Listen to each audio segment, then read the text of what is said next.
Hello, everybody, and welcome to the show where, after the collision, we sift through. The wreckage. What the fuck was that? You came onto my screen with like a loading circle. That's interesting. Really? I didn't even see that, man. But you did hear me, right? No, all I heard was sift through, and then That's funny. showed up. Wow. I don't know what the people heard, but we're here. We're live. We are live, and as you can hear, I am your host, Jimmy T. That is my co-host, the vet, Jamie Williams. And vet, what is happening, my friend, man? It was a pretty blockbuster weekend of professional wrestling. I mean, we had all sorts of stuff going on. Saturday night's main event and collision. And another TNA pay-per-view? There was? Which one was this one now? Final Resolution. They keep calling it Final Resolution, and then they keep having one every year. I don't know. How's it final?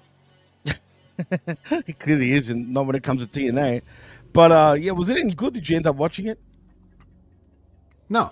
God, no. I have to cram that in last second before I do the Impact attack.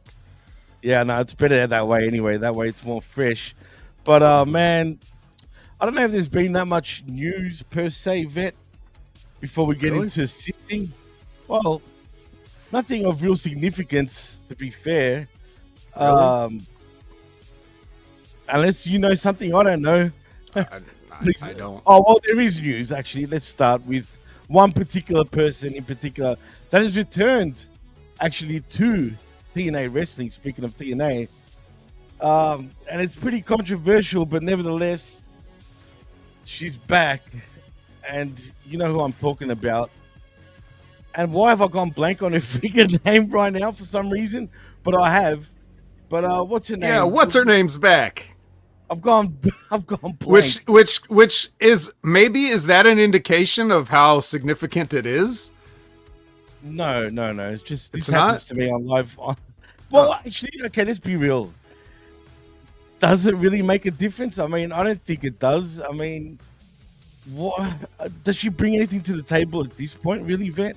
After all the bullshit that she's been going and done, is it forgivable actually with her past history and all that? You know, her racial slurs, hard to deal with. Apparently, also in the locker room.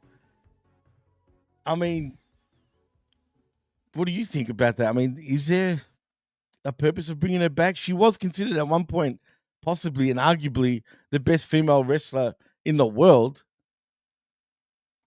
No. At 0 point was she ever the best anything in the world. Let's get that 100% straight. No matter what your opinion is, I'll be the authority on talent here. No, she fucking wasn't. But by the way, it's come back to me. We are talking about Tessa Blanchard, obviously. There we go. It came back. I just had to chill for a second. But yeah. So what's your thoughts anyway, Vet? I mean, I'm cool with giving her a chance. I don't care. Like, I don't know her personally, and I don't have any personal stake in this, and everybody else's business is their own. So all I have to concern myself with is reviewing the product on the screen, which is how I judged her before. And I wasn't that impressed. I mean, she's not the worst, certainly, but you know, I don't know if people within the companies or the management of the companies themselves find her to be a problem. I don't know that she is worth enough to look past all that stuff. You know, a guy like Matt Riddle, you can make a case of like, well, the fans really like him and he's unique and all this other stuff, so we'll work with that. You know, you kind of see that. I'm sorry, it's just not there with Tessa Blanchard. Not to that degree. I'm not saying I wouldn't want her, you know, like I wouldn't sign her, but you know, that's basically what I'm trying to say is like, is it worth it? That's up to them. Now, if you guys remember, she was in the first Mae Young Classic or whatever, right? She was, yes. WWE took a flyer on her then. True. That was before all this shit came out. They were like, no thanks. And I mean, who knows why that was exactly, but I mean, we can take our guesses.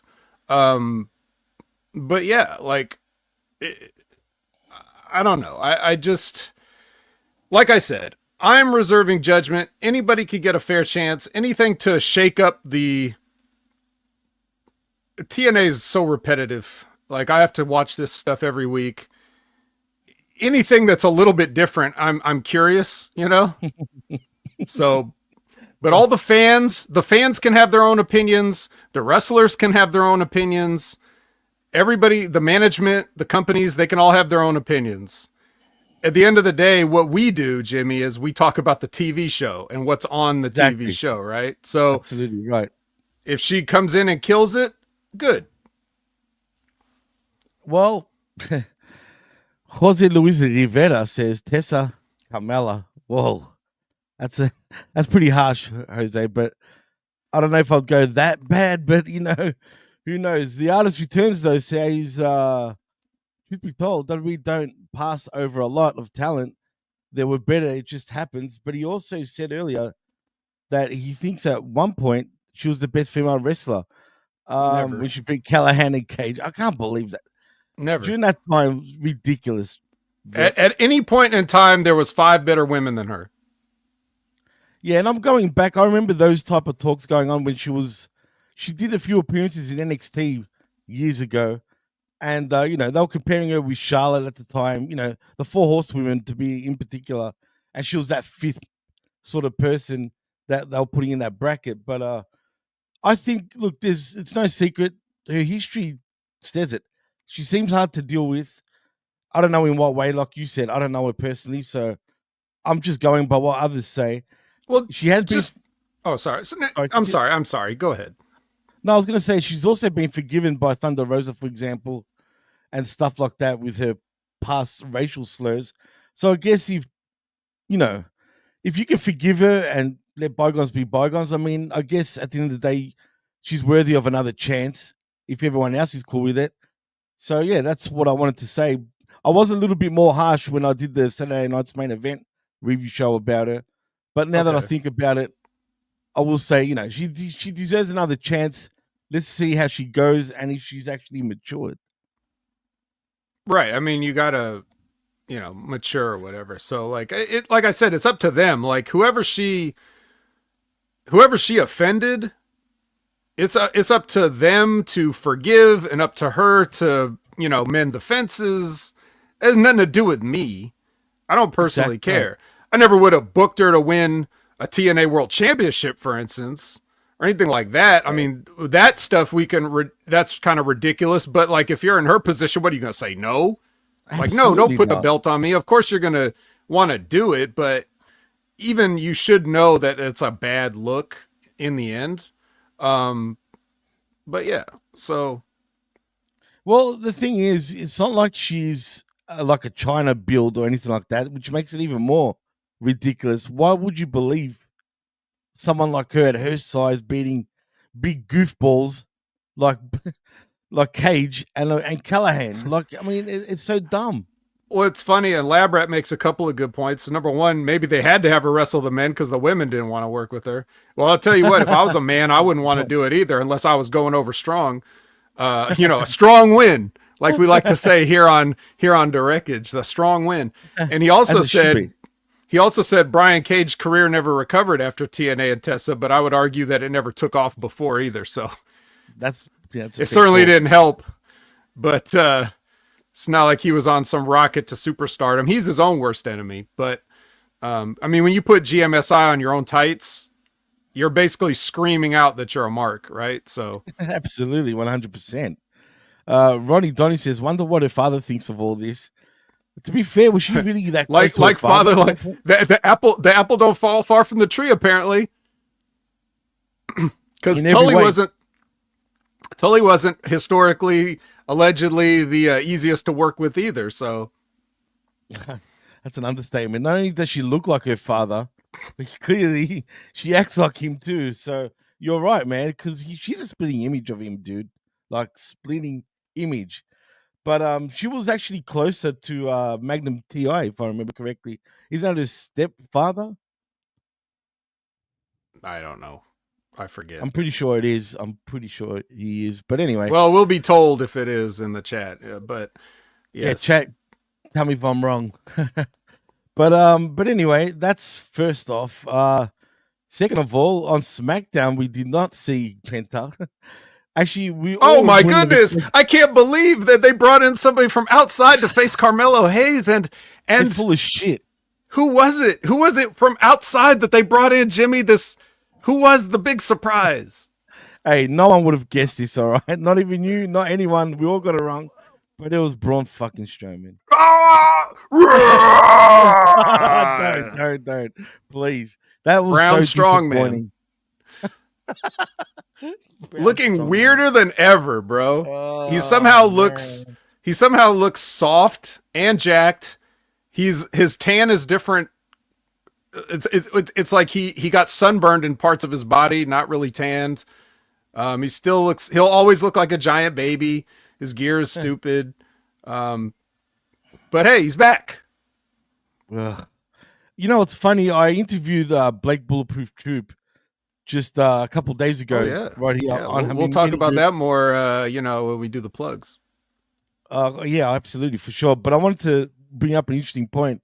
For anyone that hasn't listened to it, you should listen to it, just even for this story alone about how him and Braun Strowman, they used to be very tight, man. I mean, he used to look up to him as a brother, literally, like an older brother. And he talks about how he got into a fight with Paul Burchill at like an event. I don't want to say it was a banquet, but it comes across like that. It was a big event. There was people everywhere. So, and he turns up with Braun Strowman, right? And I'll just quickly say it here because I want to know what you think, actually, Vet. If you did the right thing or not. So basically, Paul Burchill, for whatever reason, like they hadn't met yet. They didn't even know each other yet. So he walks past Birch or whatever, and he feels someone shove him like really, really hard. Yeah, so to the point where he almost falls over, like it was a real hard shove. And he turns around and he sees Paul Burchill just sitting there laughing, going, "Ha ha ha ha! I got you," blah blah blah. And he's like, "Sorry, my man, why'd you push me? Like, what's your problem, And he's like, "Get away from me, kid! You ain't shit," and laughing like, again with his stupid laugh. So, they're face to face now. And, he obviously didn't know who the hell he was, right? You know what I mean? Paul Burchill, you mean? Yeah, Paul didn't know who Troop was. Okay. Right. Or his background, because this guy's a shoot fighter. You know what I'm saying? Oh. Like, that's his background. Yeah, of course. So, in the end, he gives him the biggest open slap that actually knocked him out. Like, open palm slap, bang. I'm talking about Troop slapping Birch. He drops on the ground. And, Braun Strowman sees it from a mile away. And, he lost it. Get the fuck out. Blah, blah, blah. Like, just full losing it, man. Not just him, but everyone was just looking at him like, really, bro? Blah, blah, blah. And so he left. And since then, him and Strowman haven't spoken to each other since. Doesn't want to know him. None of that shit. So my point is, did he do the right thing? Because at the end of the day, man, when you get tested like that, what are you supposed to do? If you don't do nothing, and all wrestlers were there, there's a lot of WWE, wrestlers around too. What are you supposed to do? Look like a bitch? You know what I mean? And just take it. And if you don't do nothing, you're going to get walked all over, like in the future. Well, I guess there's two answers to your question. Did he do the right thing? Right. Did he do the right thing for himself that he has to live with, or did he do the right thing for his career? Because those are two different things. He obviously didn't do the right thing for his career, obviously, unfortunately. I fully believe, me personally, I think it's in everyone's best interest in a fake business like this to try to talk your way out of everything. And we all know that Blake Troop can talk. That's not a weakness of his. That's an understatement. If you have to turn on the Riz, and, talk your way out of whatever, I think that's always better because he's secure in knowing that he will kill 99.9% of everybody in the wrestling business. He doesn't have to worry about pretty much anybody, but the career does have to worry. And that's why, because you look at Braun Strowman, right? And you look at him in the pecking order, and you would think in WWE, a lot of people think he's a joke, right? That's true. I You would agree. think everybody from Triple H on down is like this guy, right? Well, he comes across as a big dope. Let's be real. I don't know what people think, but I'm just saying you could imagine if that's the case, right? Based Right. on his past bookings and everything that he's done, this or that and the other. He's a very nice guy seemingly, but you could see how they would treat him, right? But when it comes to something like this, all of a sudden, those important people that look at Braun Strowman as a joke within his own company are going to be like, they're going to be all on Team Braun Strowman when it comes to like a skirmish like this or whatever, because, you know, who did Blake Troop ever beat and all this other stuff. That's just, it's not fair, but that's just how things are when you're this phony. And it's actually like this in a lot of real world jobs and businesses. Like there's these sort of hierarchies and stuff. And every individual has to walk the line between kissing ass or doing just enough to get what you need to get by. You know, some people are blatant about it. Other people won't say anything and then they'll just never get anywhere. Like there's a middle ground that everybody has to find, that they can look in the mirror and not hate themselves every day. Right. Yep. So perhaps a direct open hand slap is not the best instinctual reaction to these things. Because if you could just have said to Paul Burchill, you know, like, what are you doing? Like, what are you doing? Like you could try to talk to him about it. Like, I guess he did technically, but he kept laughing at him and just, you know, sort of calling him a joke. What are you going to do? Like, you know, and that's why he ended up doing what he did. Right. So I don't know the situation. I didn't hear the story from him, but, I don't know. I wasn't really around, like I was around Paul Burchill a good deal in OVW, but I didn't really talk to him that much. It's just like passing handshakes. I was a lot more involved with Katie Lee. She was training with us more daily, you know, so I worked with her a lot more.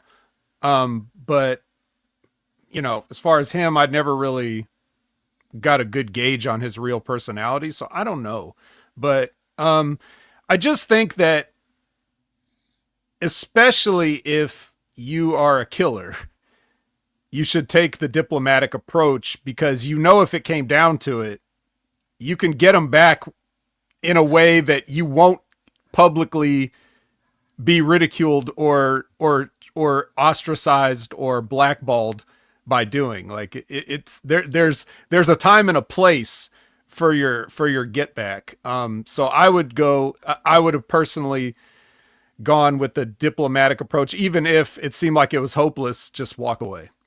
I didn't even know he was still doing anything, to be honest. What was he even doing? What's he doing these days? You know what I mean? You're telling me. That's a name that's a name I've not heard in a long, long time. And another thing that irked me, because he's, you know, British, right? He's English. He's like, what are you going to do, mate? You know, he's doing that to him. And, you know, so that's why he's just like, you know, and he just, boom, dropped him. Apparently knocked him out. Just thinking about it, I could picture the visual, just the whole situation. But unfortunately for him, and I said this to him, and I said what you said. Again, it doesn't just happen in wrestling. It happens in the workforce, period. You know what I mean? Yeah. Where maybe people at your job don't come up and shove you a bunch of times, but the same basic idea of, right. Mm-hmm. The mind games, pretty much, not physical. You know what I mean? But yeah, and I said the same thing. And I hope it doesn't screw you up politically, you know, when you're trying to get, because he's going to go to book school now. He's on his way there now for Reality of Wrestling. And, nice. You know, yeah, so, and he's in the NWA, of course, too. But, you know, that's very close to the WWE door opening and the timing of friggin' Strowman coming back now. I just hope if Booker does get impressed by him and, you know, tries to get him a tryout and whatnot, I just hope that shit doesn't bite him in the butt, man. Well, let's hope. Let's hope. See what happens, man. But yeah, go check that out. It's a real good, fascinating interview for sure, man. And, you know, it was good talking to him. I've done heaps of shows with him in the past, but it's been a while since we, you know, chopped the shit, and it was good, man. But anyway, that was that. Next, what else is significance? Oh, well, actually, I want to ask you on this. Okay. Chelsea Green becoming your new Women's United States champion. I was actually quite happy for her, man. And this all happened on Saturday night's main event. How do you feel about that? I think she's absolutely earned the right to be champ right now, man, and be the first ever United States Women's Champion. That's something nobody can take off of her now, man. Yeah. I'm finding out about it right now live on the air. I didn't even get a sorry, spoiler man. or anything. So, Wow. so yeah. So, but no, that's good. I mean, Okay. actually, you could have said any name, and I would have been like, good. You know, like whoever's the women's United States champion, who gives a fuck? But because it is an accolade, and Chelsea's been, you know, doing her best and working hard and trying to be entertaining and stuff for all these years and all these places and everything, and I've been following her along ever since she was like the lazy-eyed girl from Tough Enough. No, way longer than that. No, you're right. Remember when she was I do. what was she, what did she do that was like Edge related? Edge related? I don't remember that.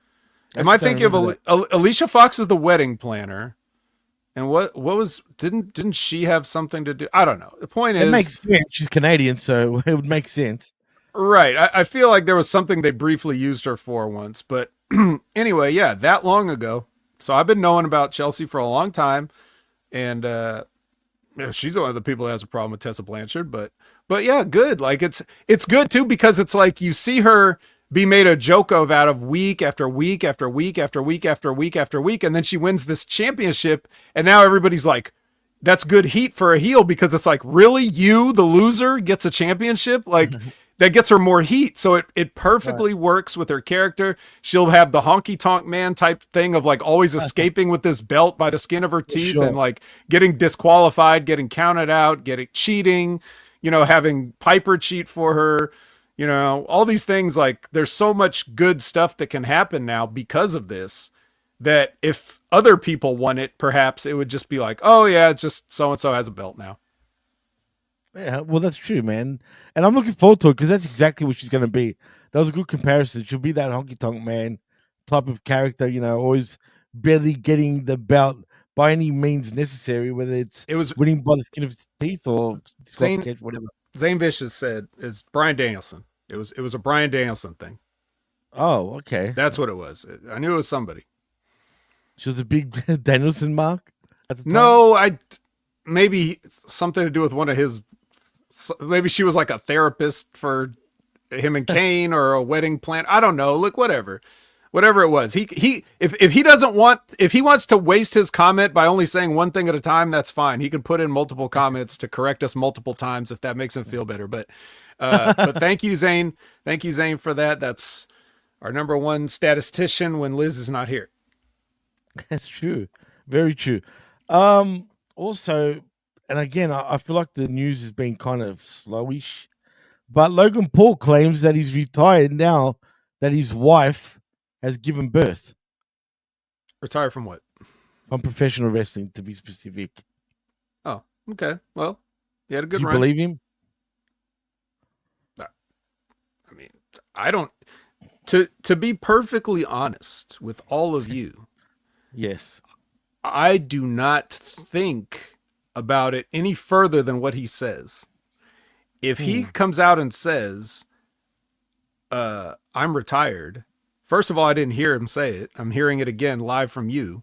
So if he says it, what I think is, okay, he's retired, and I don't think about it anymore. I don't sit and wonder, is he working? Is he not working? I agree. I actually agree with you. It's others that have said that to me, so that's why I'm asking that. But I'm actually with you. If he says that, I wouldn't have thought anything else of it. Yeah. So, you know, if like he probably is working, but it doesn't matter to me. I don't care. I'll take him at face value because I don't care. He's got his Prime Energy sponsorship. That was probably the number one goal all along. And now he doesn't have to take bumps, and his shit's still going to be stuck off on the side next to the timekeeper table or whatever. You know? Actually, I'm glad you brought that up. I'm actually very happy you brought that up, because on Saturday night's main event, I'm telling you, Prime is doing the job work to C4 energy drink. Literally, they're jobbing to C4 energy drink, dude. They were calling it the number one energy drink of the WWE. They hardly showed you the Prime, like right next to the announce table. You hardly saw Yeah. it, dude. It was all about C4 and fuck Yeah. Prime. C4 has like WWE branded drinks. If Oh, you've do seen they? those. Okay. No, I Yeah, haven't seen them. it'll be like, something like, I don't some generic wrestling Like name flavor like bombastic or yeah, bombastic Bart or something like that yeah, flavor. body slam berry or something, like that kind of stuff. But Yeah. they're definitely like partner with that. But the thing about Prime though is that they don't just have the energy; they have the hydration drink. So you could have. It's not like they necessarily conflict. As long as you're getting the Prime on there, you could be like number one energy drink. And Prime's the number two energy drink, but they're the number one hydration drink. It doesn't matter. You want to get all the sponsorships you can, even if there's somewhat of a conflict of interest. Oh, I like this one. The artist return says Roman Reign flavor. Roman Reign, perfect. That is funny. But Ronnie Donnie says Prime is toxic. I 100% agree with you. I hate it. Hey, if you're buying an energy drink in America, for instance, I mean, every country has their own regulations and stuff like that. But if you're buying an energy drink in America, you are drinking poison. Just know that. I've heard stories. I'm not going to lie. But you know what? I have had American imported energy drinks. And some of it is shit. I don't understand why they even flavors. But you're right, man. That shit's got to be toxic because you guys don't really have you can pretty much chuck whatever you want in your sodas, right? Yeah, and we do. Yeah. See, for example, we use sugar cane for the sweetener in our sodas, right? You guys use corn syrup, I believe, which is a lot worse. Yeah, it's corn syrup. Sometimes it's also sugar. Sometimes it's like if it's artificial sweeteners, for like the sugar-free drinks and things like that. Yeah. I mean, They say the diet drinks are really bad too, man, for like acid reasons. But anyway, next apparently Vet Killswitch, he's got double pneumonia illness, man. That's pretty. Can we downgrade him to single pneumonia yet? Well, I've got good news. Apparently, he's doing much, much better, and he's actually trying to get back into the ring. Now, I don't know when that's going to happen and whether it still does happen, but nevertheless, he is doing much better, and he's trying hard to get back in the ring. He's actually started training. But double pneumonia, dude, that's crazy, man. But he got out of it. I'm so happy for him because he was in a coma, dude, for quite a while. At one stage, it really felt like he might have not even made it, man. Well, I was pretty sure he'd make it, but I'm glad to hear that he is. Absolutely, man. So good, good for him. Hopefully, we see him much sooner than later. But also, have you noticed in AEW, Vet, about the guns being absent lately? Oh yeah, they received such a beating from, the Death Riders that they've just been gone. Well, apparently, Fightful Select reported that their sources stated that the reason for the guns' current absence is due to Austin has been dealing with an injury. But no other details were given regarding the nature of Austin's injury, so we don't know what that is. But it was reported that while it is currently not known if Colton was also dealing with an injury, those spoken to stated that he had been cleared for action this past week. And it was also reported that it's currently not known when the Guns will make their return to AEW programming. A whole bunch of nothing, really, to be fair. But yeah, so apparently injury is the reason they haven't been around. Doesn't mean the other one couldn't be around, but I don't know. What do I know? That's about. Oh yeah, that's about it, dude. I mean, there's really not much. Oh, well, actually, one more thing. Did you bet the Willie Mack situation? No, but hold on. Before we get to that, I just have to put over the artist again because he's popping me with his creamed corn reference. Oh, where is it? That was it. That was it. Oh, was it? Okay. Obviously, you don't get the reference. No, Death Riders running things. Yeah, they're running Thang and creamed Yangs. Corn. Okay. Anyway, moving on. So now, what was your next piece of news? The Willie Mack situation. I don't know what. I don't even know how to explain this. But first of all, I didn't even know he was still, the fact that he was even signed with AEW is kind of interesting because I didn't think he was, but whatever. So get this. Get this, right? In a recent interview, I can't imagine why you wouldn't know that. I know, with him never being on the shows ever and all, and even Ring of Honor barely being on it. Yeah, how could you not know that, Jimmy? Oh my goodness! But get this, is going to be bizarre. This is really bizarre. Like I don't even know how to explain this, but listen to this. In a recent interview with Fightful Select, Game Changer Wrestling stated that Willie Mack was pulled from their upcoming events this weekend. GCW claimed to Fightful today that Willie Mack has been removed from next weekend's GCW shows. The company is under the impression that this still stems from Effie's comments, as AEW has no shows scheduled next week.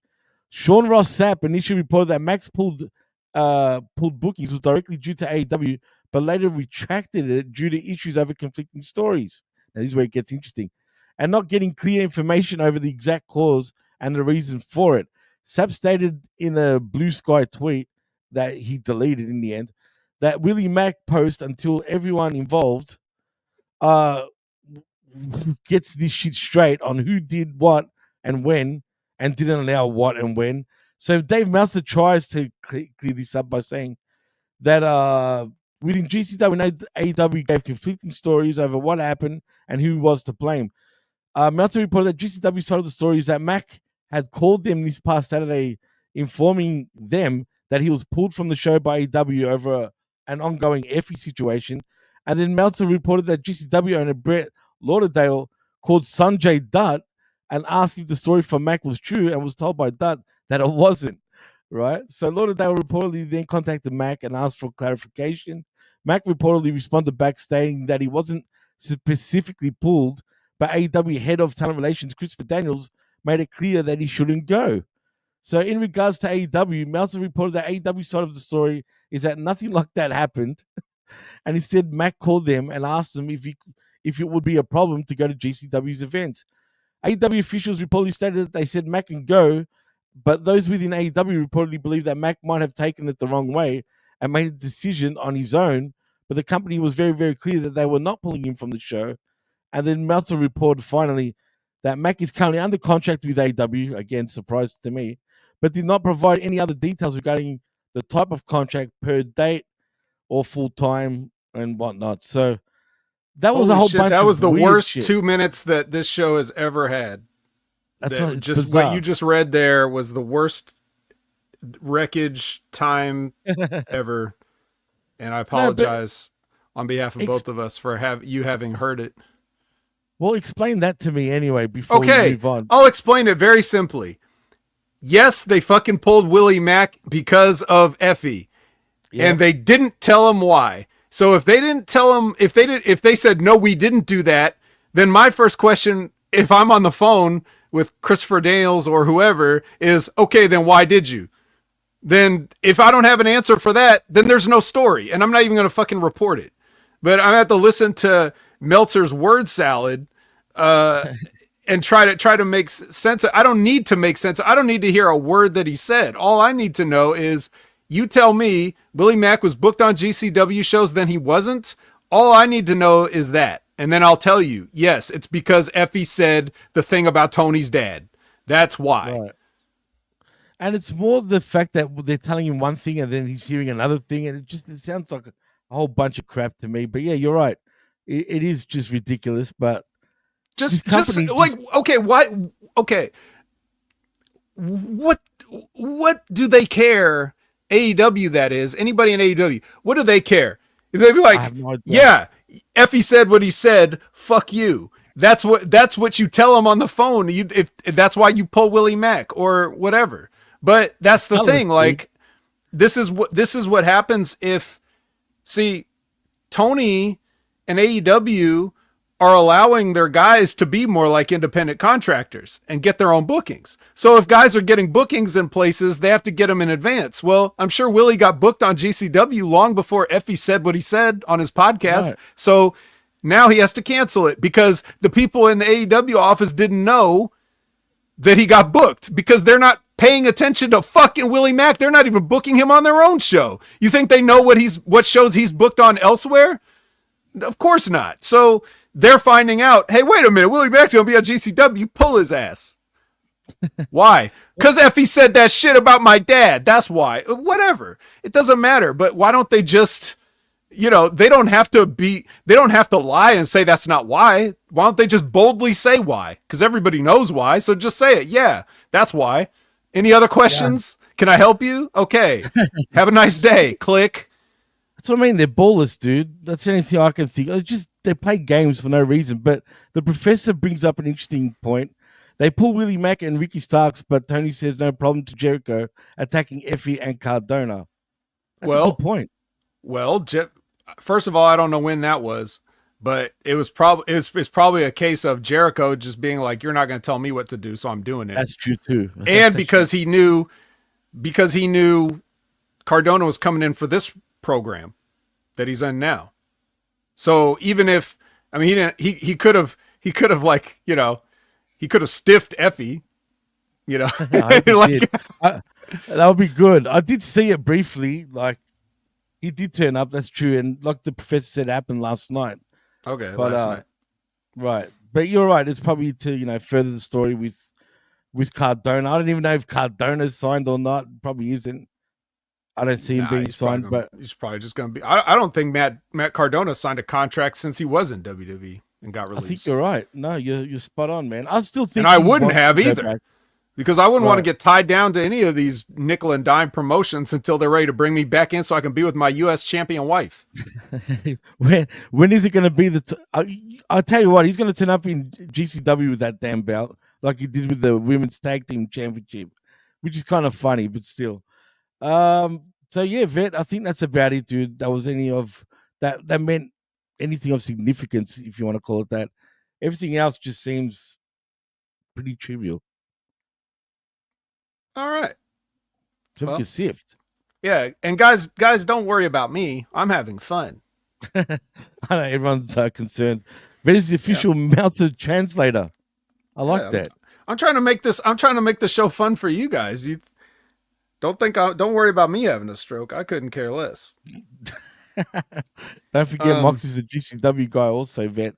Yeah, that's true. Elaborate. Right, but doesn't this sort of tie back to the Braun Strowman and Blake Troop thing? It's like, if you think you're over or somebody else does, you could do what you want. But Willie Mack and Ricky Starks, it's like, you're not really punishing them, you're saving them, because they don't have to waste bumps on a GCW show, but you should be using Willie Mack for something more than nothing. I would. I used to like him, man. He was great like a few years ago. I forgot about him. He's still the same guy. So if you liked him a few years ago, you'd probably like him now. The problem is we just don't see him. I didn't know he was signed. Yeah. So apparently he might pop up on Ring of Honor, but as we said, we don't watch that. Unfortunately. And this week I didn't even get to skim it, unfortunately. So I was going to ask you, some people now with the Max deal that's happening with AEW, also how they're going to be streaming on that. People think that the Ring of Honor show is going to get a TV deal of sorts. Me personally, I don't see it. Why would they give it out? I mean, for another one, especially Ring of Honor, in my opinion. Maybe I'm wrong. Yeah, I don't know what a TV deal means anymore. But we're going to find out what was on TV in AEW because we're getting ready to sift. Jimmy, you got your gloves on? You don't want to touch any of this stuff. It's hazardous, like an energy drink. I love how you say that. Yeah, I should get my gloves. I think you're right. I should. I might catch an infection of sorts. Also, you're going to want to have these gloves on because winter is coming. Oh, it's cold. I should go and get my jacket. It's cold and dark. Can we stop with these gimmick Dynamites week in, week out? Because after that, we got Holiday Bash. No. And then after that, New Year's Bash. No, we can't stop. God damn it, man. Winter is coming sounds cool. It does sound cool. It ties to Game of Thrones, which is over. Does. But House of the Dragon is still on. Well, maybe not right now, but another season coming. It's just like winter. It's coming on, everyone. Yeah. Yes, I'm coming. We are coming. Up and at them. Up and at them. Yeah. God, stop, Yes, please. Let's not do it's that. fantastic. It's It's fantastic, Jimmy. fantastic. I love Yeah. doing the Schwarzenegger Yeah, all these.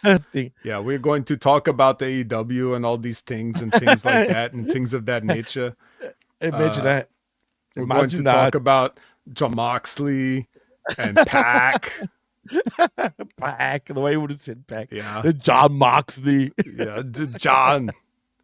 John, what are you doing down there? John.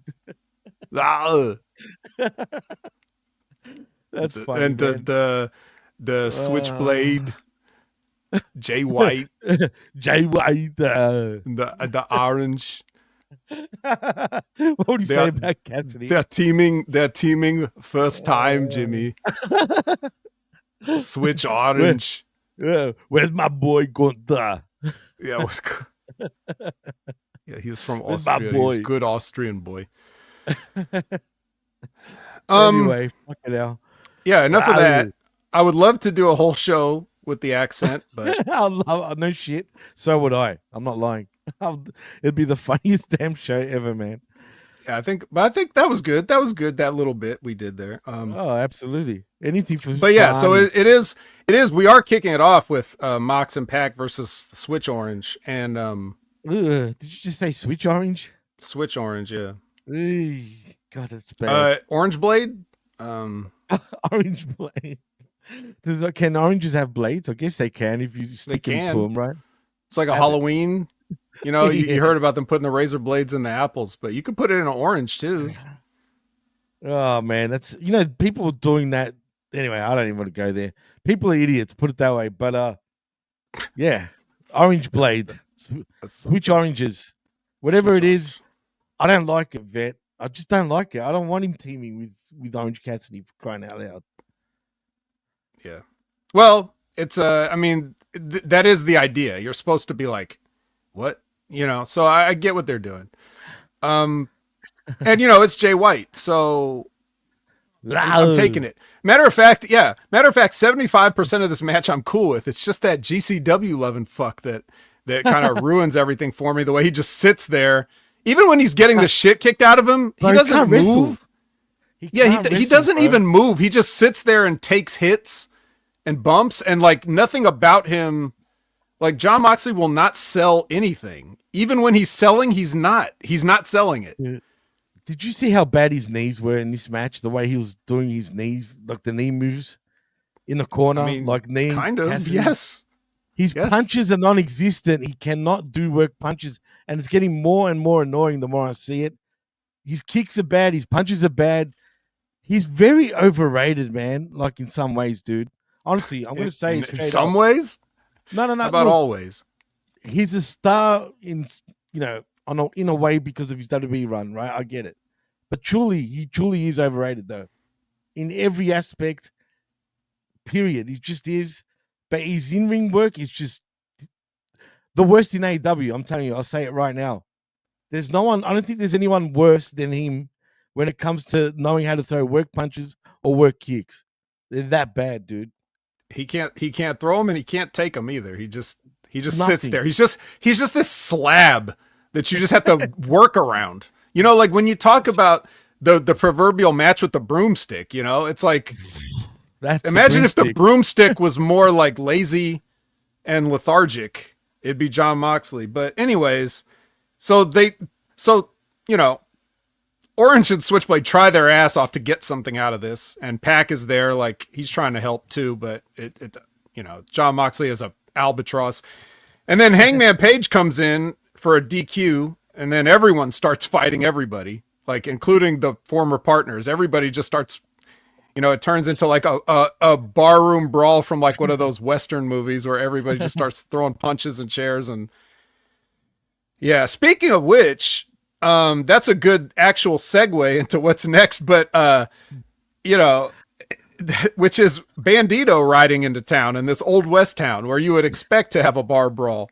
And he does. It's a little, also, isn't it a little cold? It looked a little cold out there to be riding around a horse with no shirt on, but anyway. Yeah, but he looked good though. I'll give him that. He looks more jacked than ever in some ways. Maybe it's just the video effects, but he actually did look good. Yeah. Yeah. So yeah, he looked good until this stuff happened where you had this old west thing where nobody had a gun that they were going to wrestle in the streets to take down the bounty, He and had an imaginary gun.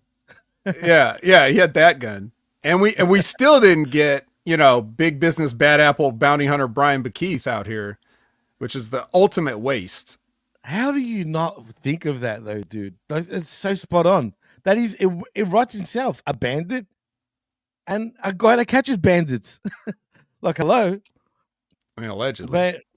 But, well, yeah, allegedly, exactly, allegedly. But Yeah, you so know this what? was this was on par with some of the worst stuff WWE's ever done.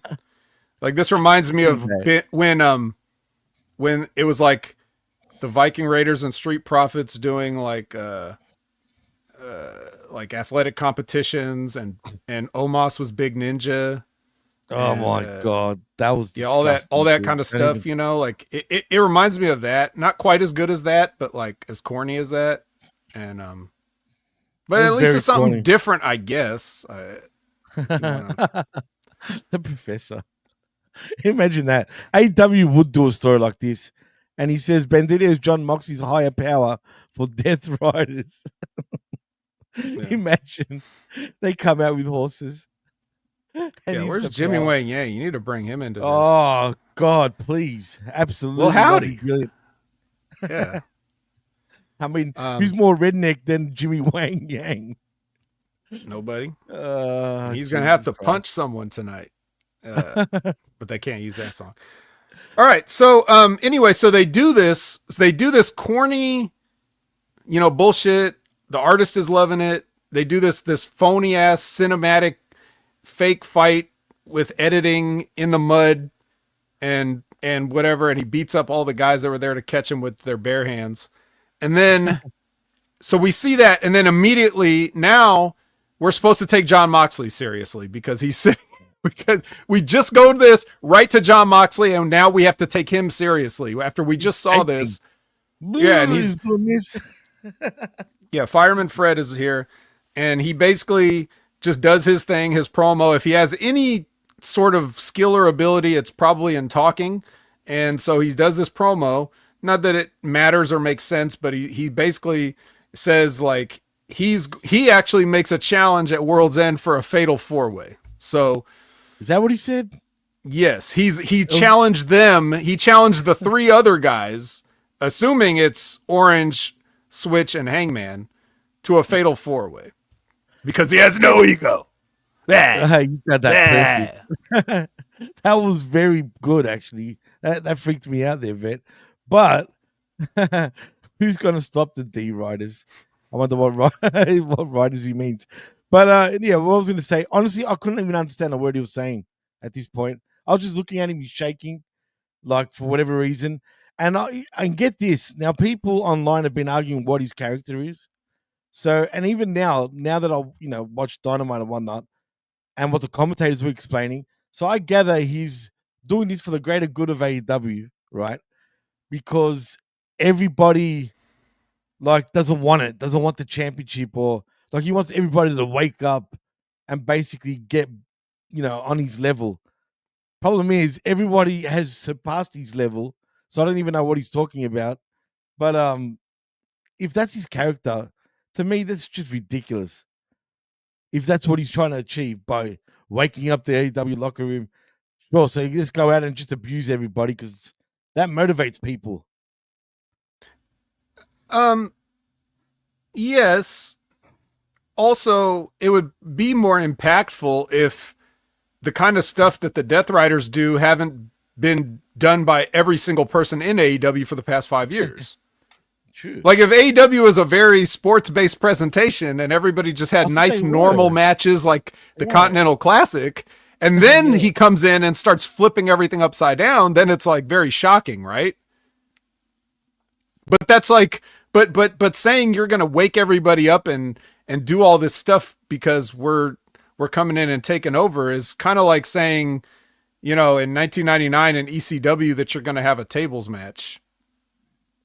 Like, isn't every match a tables match potentially? Like, who cares? So just about. Yeah, it doesn't quite work now.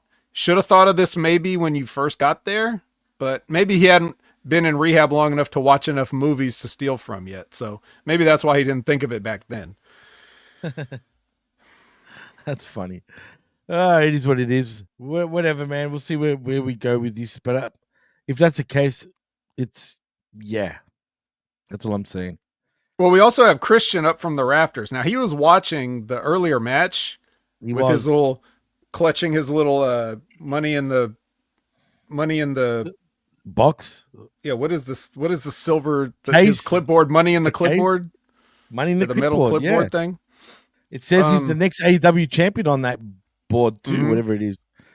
Yep. So that's Chris from the rafters cutting a promo, but we get Hook from the door to the skybox, and he comes in, whips Christian's ass. This looked good, actually. This was great. As the best Hook has looked in a while. Absolutely.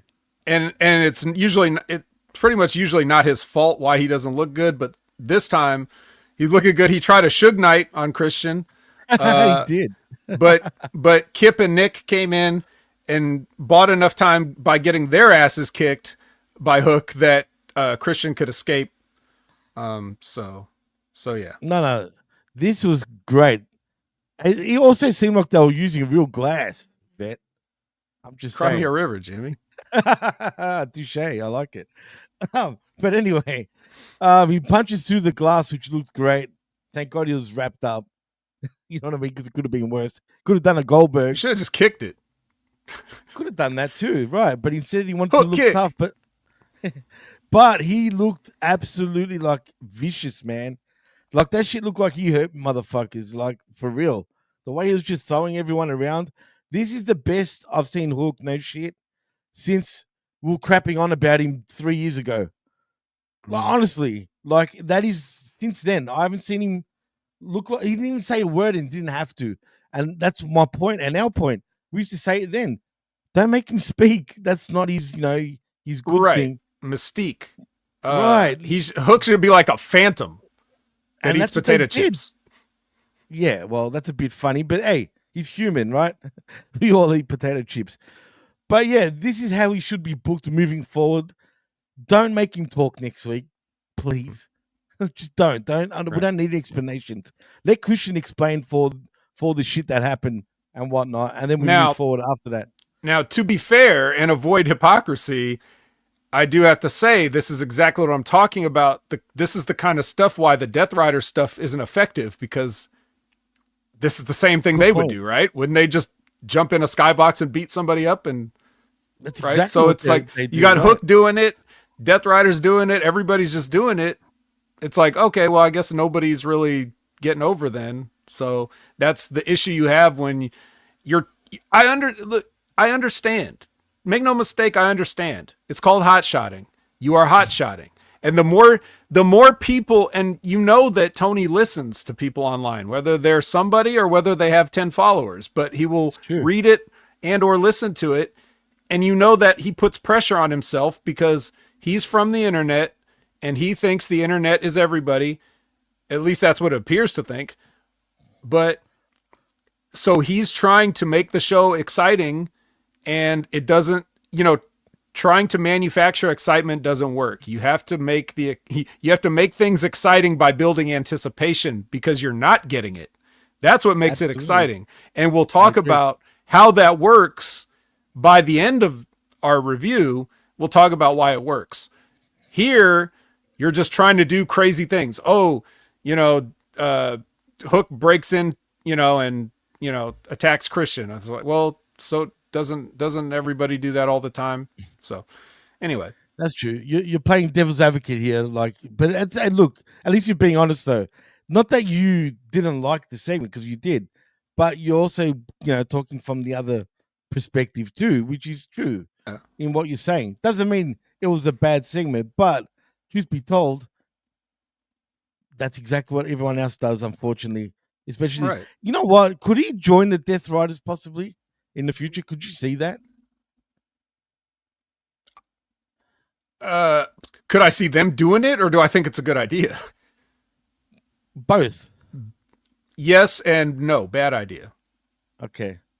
I agree with that. Hook should always be like, Hook is like I mean, this sounds see. corny. Like And I'm Batman. not. Yes, because I didn't want to say Batman because he's using the fucking signal, and Tony's like, "Look, the signal." Like, true. I don't want to say it, Yeah. but That's in the the shit out sense, there, yeah. in the sense that Batman comes from the shadows to do what he needs to do. Yes, even if he didn't And have he- the signal, I'd still use that analogy. But yeah. So 100%. anyway, all right, let's move on. Ospreay versus Claudio in a Gold League match. You would think that I would see this on paper and be like, Ospreay versus Claudio. But it's actually the good. most boring possible match because Yeah. I see both of these guys as like, I'm just going to get all my shit in. And I have no use for matches like that. So I did not really pay attention to it. Jimmy, what'd you think? I hated it, man. Maybe it's Costagnoli, man. I know he's great. I get it, right? But when he's in a match, he bores me with his style, man. Too many European uppercuts for my liking, and that's pretty much what he was doing, one after the other. But Ospreay gets the win via like no. He did a finisher. jackknife like pin. Like, And you know, that's the it. one where you like roll up, like then you roll roll up his again legs. back. Yeah. Somersault Right, over, yeah. grab the legs. Yeah. He does that. And then Claudio tries to get the heat back afterwards and Darby stops him with a bat. And that's like a whacker. He sprinted in, dude. My God. But Well, he we'll get to knew. that He segment. knew because he knew he wasn't allowed out there, but he knew that something was going to happen. He knew that somehow Will Ospreay, with all the crazy moves that he does, could not beat Claudio with a devastating move. So he knew that it would probably be some kind of a roll up, and they would have to save him from the heat back. 100%. Darby's smart, like we say. You know, we know he was prepared for this. Very smart. But Vet, I didn't like what happens. I didn't like later on though what happens between the two of them, but we'll get there. Okay, we'll get there. Yeah, that wasn't even on this show, even though it was at this show. It was on. Right. I hate how they do that. Also, by the way. Well, they're trying to get you to watch. That's what they're supposed to do. I guess. Speaking of trying to get you to watch, I don't know about this one. Renee is with Ricochet in the back, and he's looking dapper in his little suit. But It doesn't suit him, Vet. well, I just have this one question though. Why What's is he that? talking like that? I don't know, bro. Why did he put Who on is the he? urban affectations for this interview? I have no idea, but I just don't like it, man. I hate his suit too, mind you. It just doesn't. I don't know, man. He can't rock a suit like, say, a Lashley or an MVP or a Shelton for that matter. I don't know, but he's got that card. He's got that card, but does he really hurt people? We'll find out. Speaking of roll-ups, MJF rolls up. He does. And then we get Renee with Matt Cardona. And he's like, woo, woo, woo, you know it. And then he challenges, big business bad apple bounty hunter Brian Bekeith to a match at Rampage. So Yeah, Rampage, baby. yeah, who doesn't want that Rampage spotlight? So yeah. Adam Cole makes an entrance. Renee is with Kyle O'Reilly, and then the Undisputed Kingdom comes up. Hat and Gloves come up, and they have mixed messages. One of them's like, "Don't do it," and the other one's like, "Yeah, go handle your business, do it." And it's like, get these fucking guys out of here. Get them the fuck out. Why is Willie Mack not booked on this? Get these guys out of here.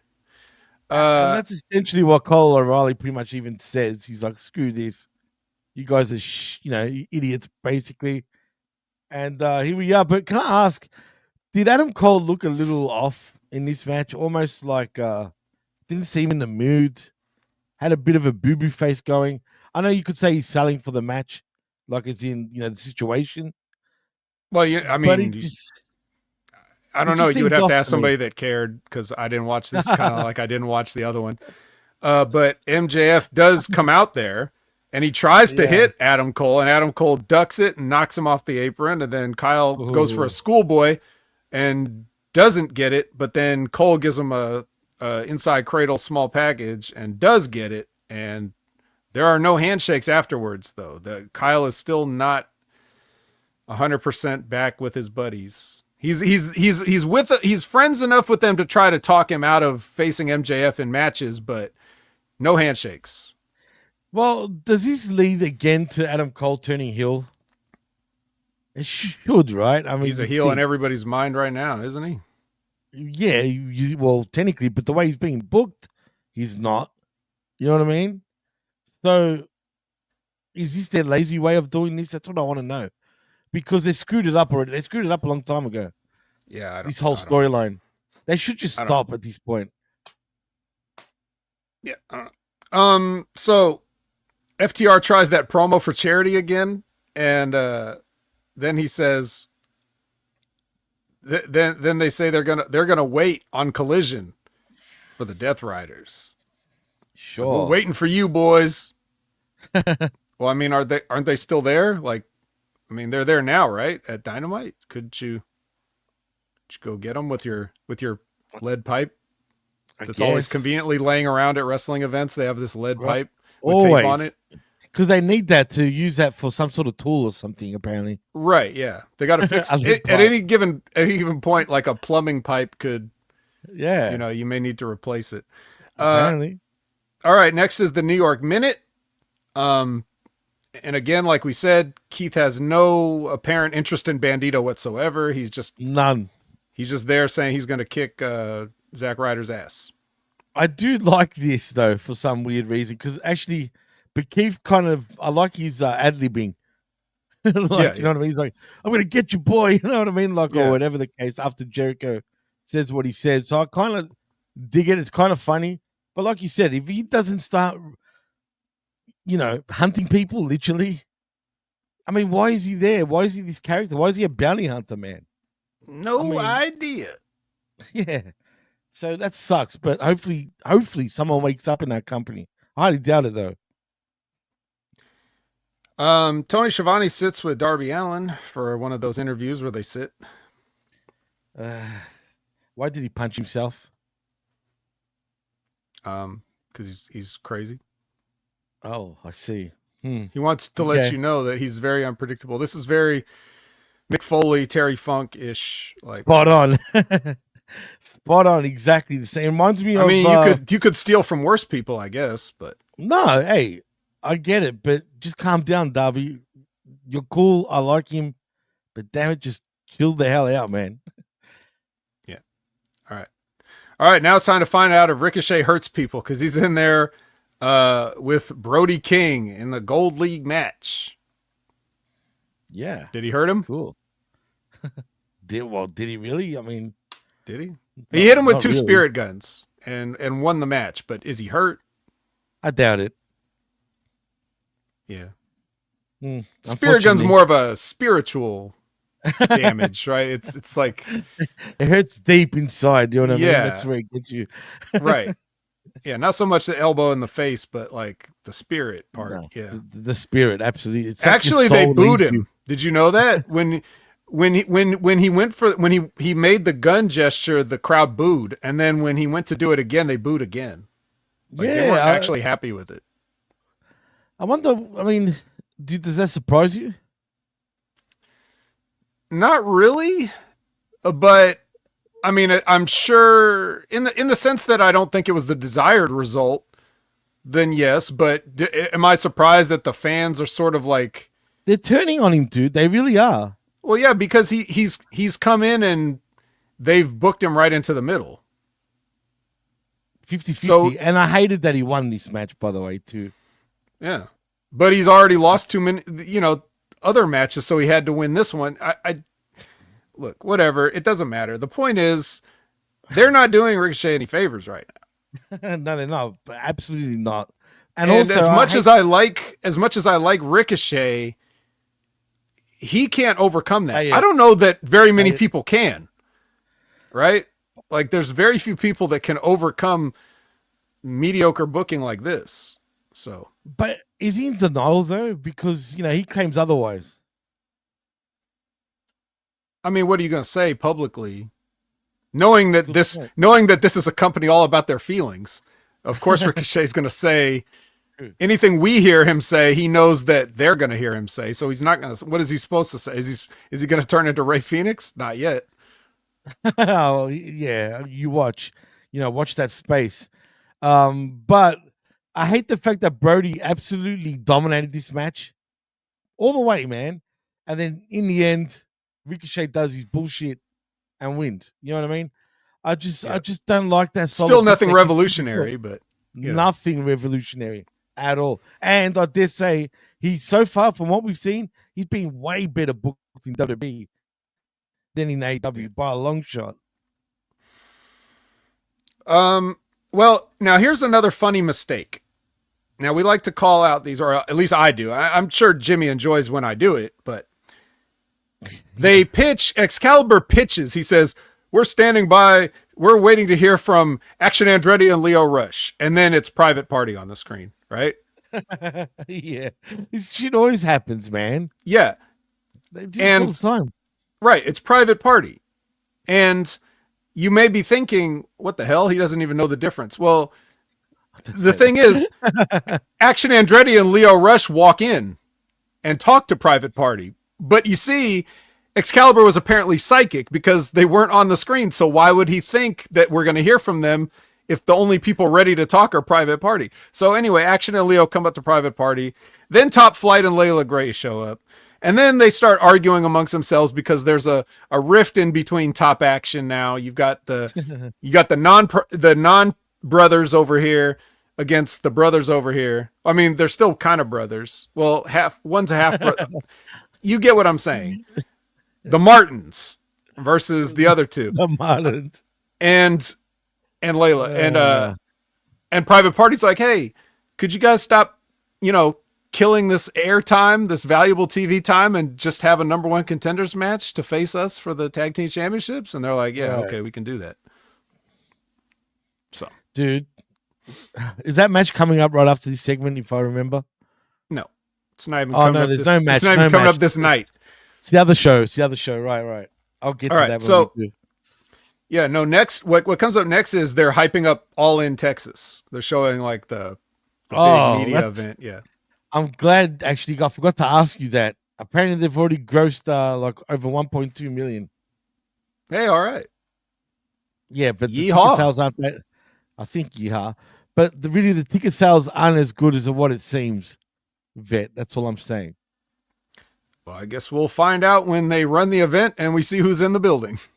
That's true. We'll see. Because even if they buy the tickets, the people still gotta be in the seats, right? So yep, absolutely.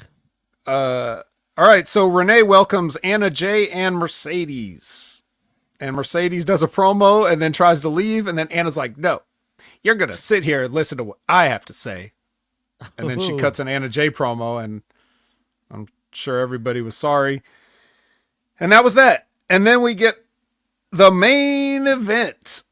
It's an AEW Women's Championship match. It's Mina Shirakawa versus Mariah May, the Glamour. Thunder Rosa's in the audience. And as a fan, she's got signs, and I'm gonna say they're not bad. One of them was like, Mariah May, you may not, and another one that said like she's yelling while she's holding up the sign like, not my champion. Yeah, that was cool, but stupid at the same time. Why is she a fan? Yeah, it's stupid. Why do you do this to your wrestlers? Because she, she's heckling the heel, Mariah May. She did do a good job. She was acting like a fan, truly, like screaming at the camera. Like the signs were great. Whoever wrote those, I guess, thumbs up to them. But yeah, no, she actually played the role pretty well, which is funny. Mm-hmm. So anyway, match, Mariah May, Mina Shirakawa. It really wasn't that good. I was expecting a lot more from these two. Well, Mina did kick out of the Mayday. She did, which has never happened. I just would have thought these two, they got great chemistry. Don't get me wrong, but I expected more in the ring in terms of chemistry. You know what I mean?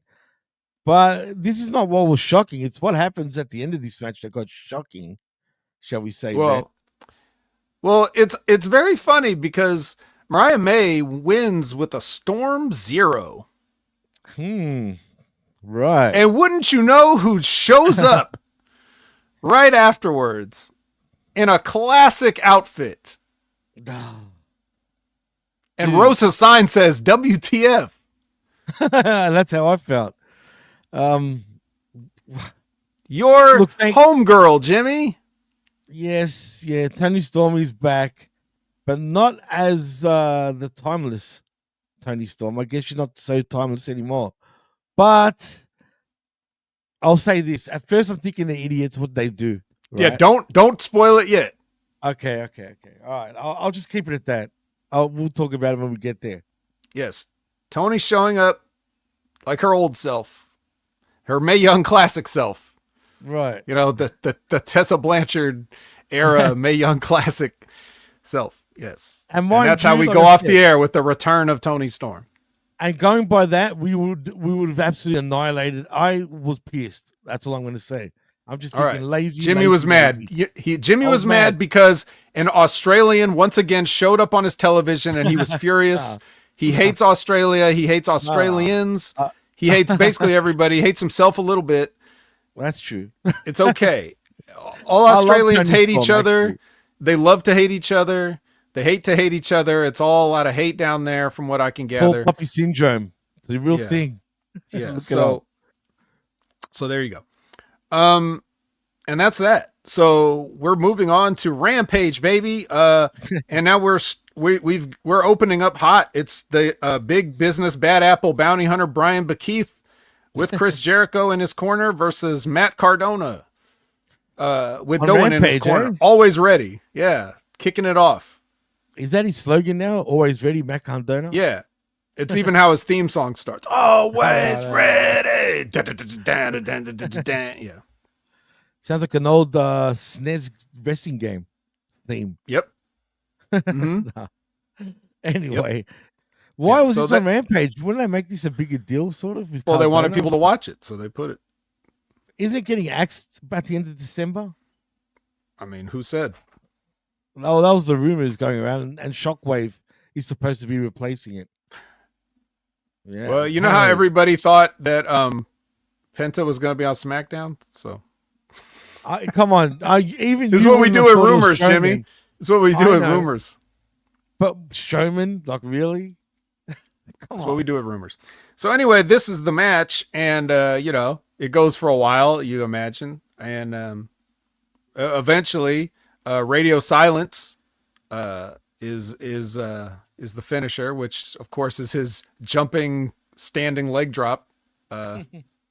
Beats the bounty hunter in probably like 10 minutes or something, and then Jericho holds the belt at him from outside, like belt hold. Because that belt really matters in professional wrestling now, eh? Well, he thinks he's elevating it. He's literally elevating it because he's holding it. He's holding it up. He is elevating it, actually. Literally elevating it. Everyone elevates whatever they want. Yep. Hey, guess who's back already? Tony Storm. I was going to say. Tony Storm versus the other the announcer was like, also from Gold Coast, Australia, Harley Cameron. And there seems to be a tradition of her wrestling Aussie wrestlers for some reason, but we'll get to the other one. But Harley Cameron. Double hate Rampage. For Jimmy. 2 Australians. It's the worst night of his life. I do like Harley because she's funny and she's hot. So, I'm just saying. Wait a minute. I like Harley Cameron a lot. She's not even as funny and hot as Tony Storm. You think so? Really? Oh. You rather Tony Storm over 10 out of 10 Tony Storm. 10 out of 10. Honestly. Yeah, get that freakish goblin with fake tits out of here. Is it her personality that really annoys you or her looks mainly? She looks like a goblin to me. Damn. That's interesting. With her ears and her pointy nose and everything, she looks like a goblin. Wow. If she heard that right now, man, I hope she doesn't. I love you, Harley. What would she do? Bite her thumb at me? That is dumb. I don't like that. But whatever. Right. Well, anyway, it doesn't matter. Storm 0 on her. Get this crap out of my ring, and then we're done. Speaking of get this crap out of my ring, Deonna Purrazzo. Get her way out. She's done. Versus Shazza McKenzie. Hey, isn't she Australian? Yes, that's what I was alluding to. What the hell? Let me tell you something about Shazza McKenzie. I've heard a lot of stories about her that I believe.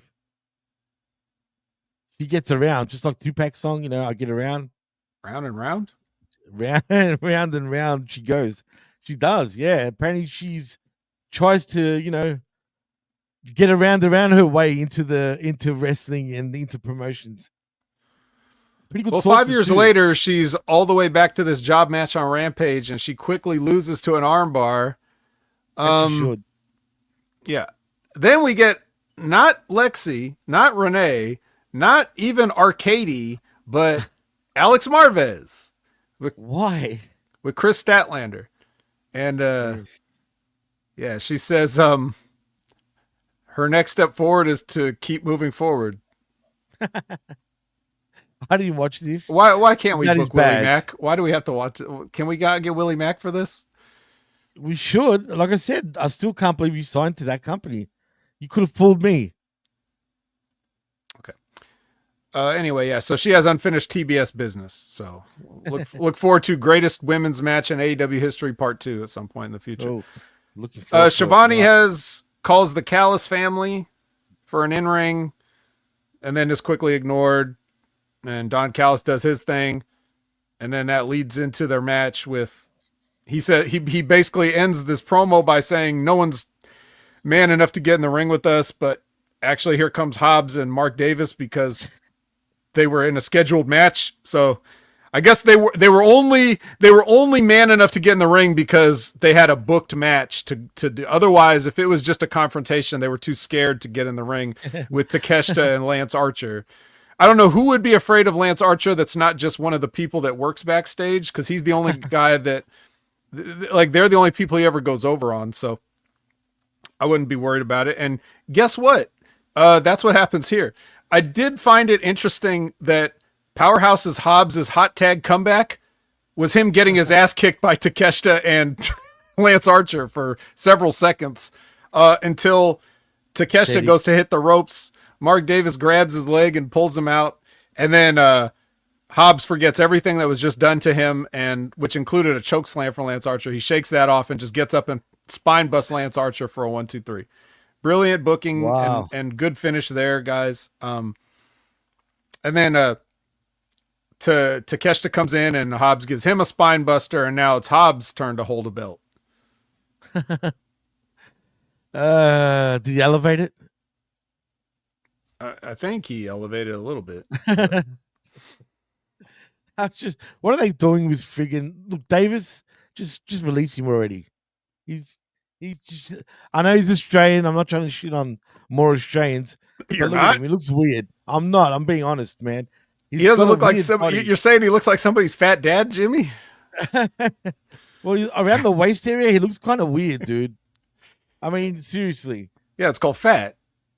He wears the trunks, the diaper trunks, and he wears the diaper ones because he has to pull them up over his fat lower abs. And he's always doing that too. Have you noticed that? He's always because he should just wear a singlet if that's the case. But right, exactly. But like or diet, it's diet or wear a singlet. You could diet. That's also true. But he's not well proportioned properly with certain areas. You know what I mean? No. And now you put him with Hobbs. You're just bearing Hobbs even more still, like, because they still don't know what to do.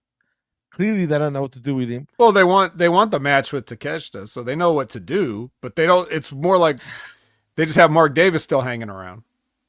I agree, though, with Gruss. Powerhouse Hobbs should be Hurt Syndicate or bust. He would be perfect. I don't agree that Hobbs should join the Hurt Syndicate, but they should definitely be wanting him to join. I mean, if they're going to hand their cards to Leo Rush and Ricochet, you can't have Powerhouse Hobbs walking around without an MVP card, right?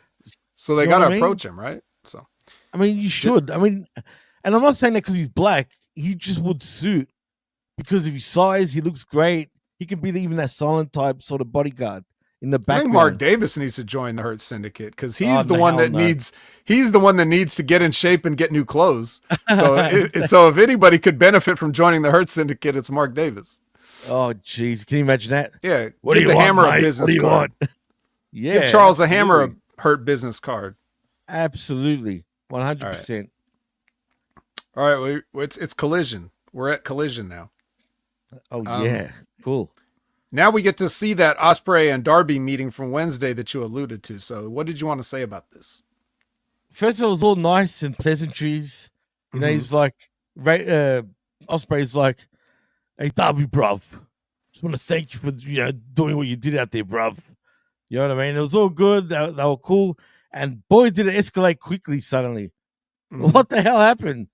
I mean, the mega powers. It took 2 seconds for the mega powers to absolutely explode. Hot shotting. Like, I mean, literally hot shotting. They hot shotted the mega powers. This is bipolar booking right here, dude. This is exactly what I mean. You went from "I love you, bruv" to "fuck you, I'm wrestling you next week." Blah blah blah.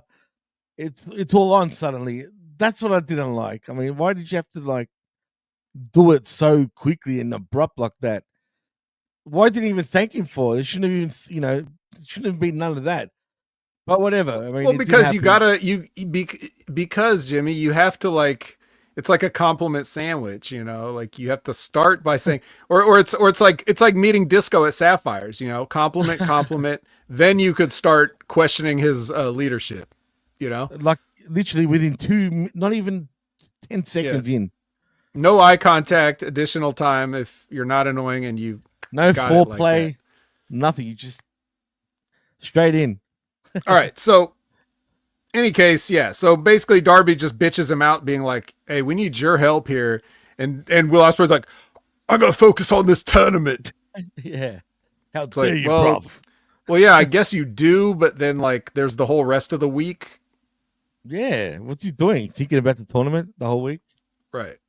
And also, in fairness to Will Ospreay, like the Death Riders haven't come after him, so why should he care? It's true. Yeah. Why should he care? Yeah. Absolutely. They probably don't think Will Ospreay's the problem. They don't. He's concentrating on the tournament. That's what Jon Moxley wants. He's taking it seriously, right?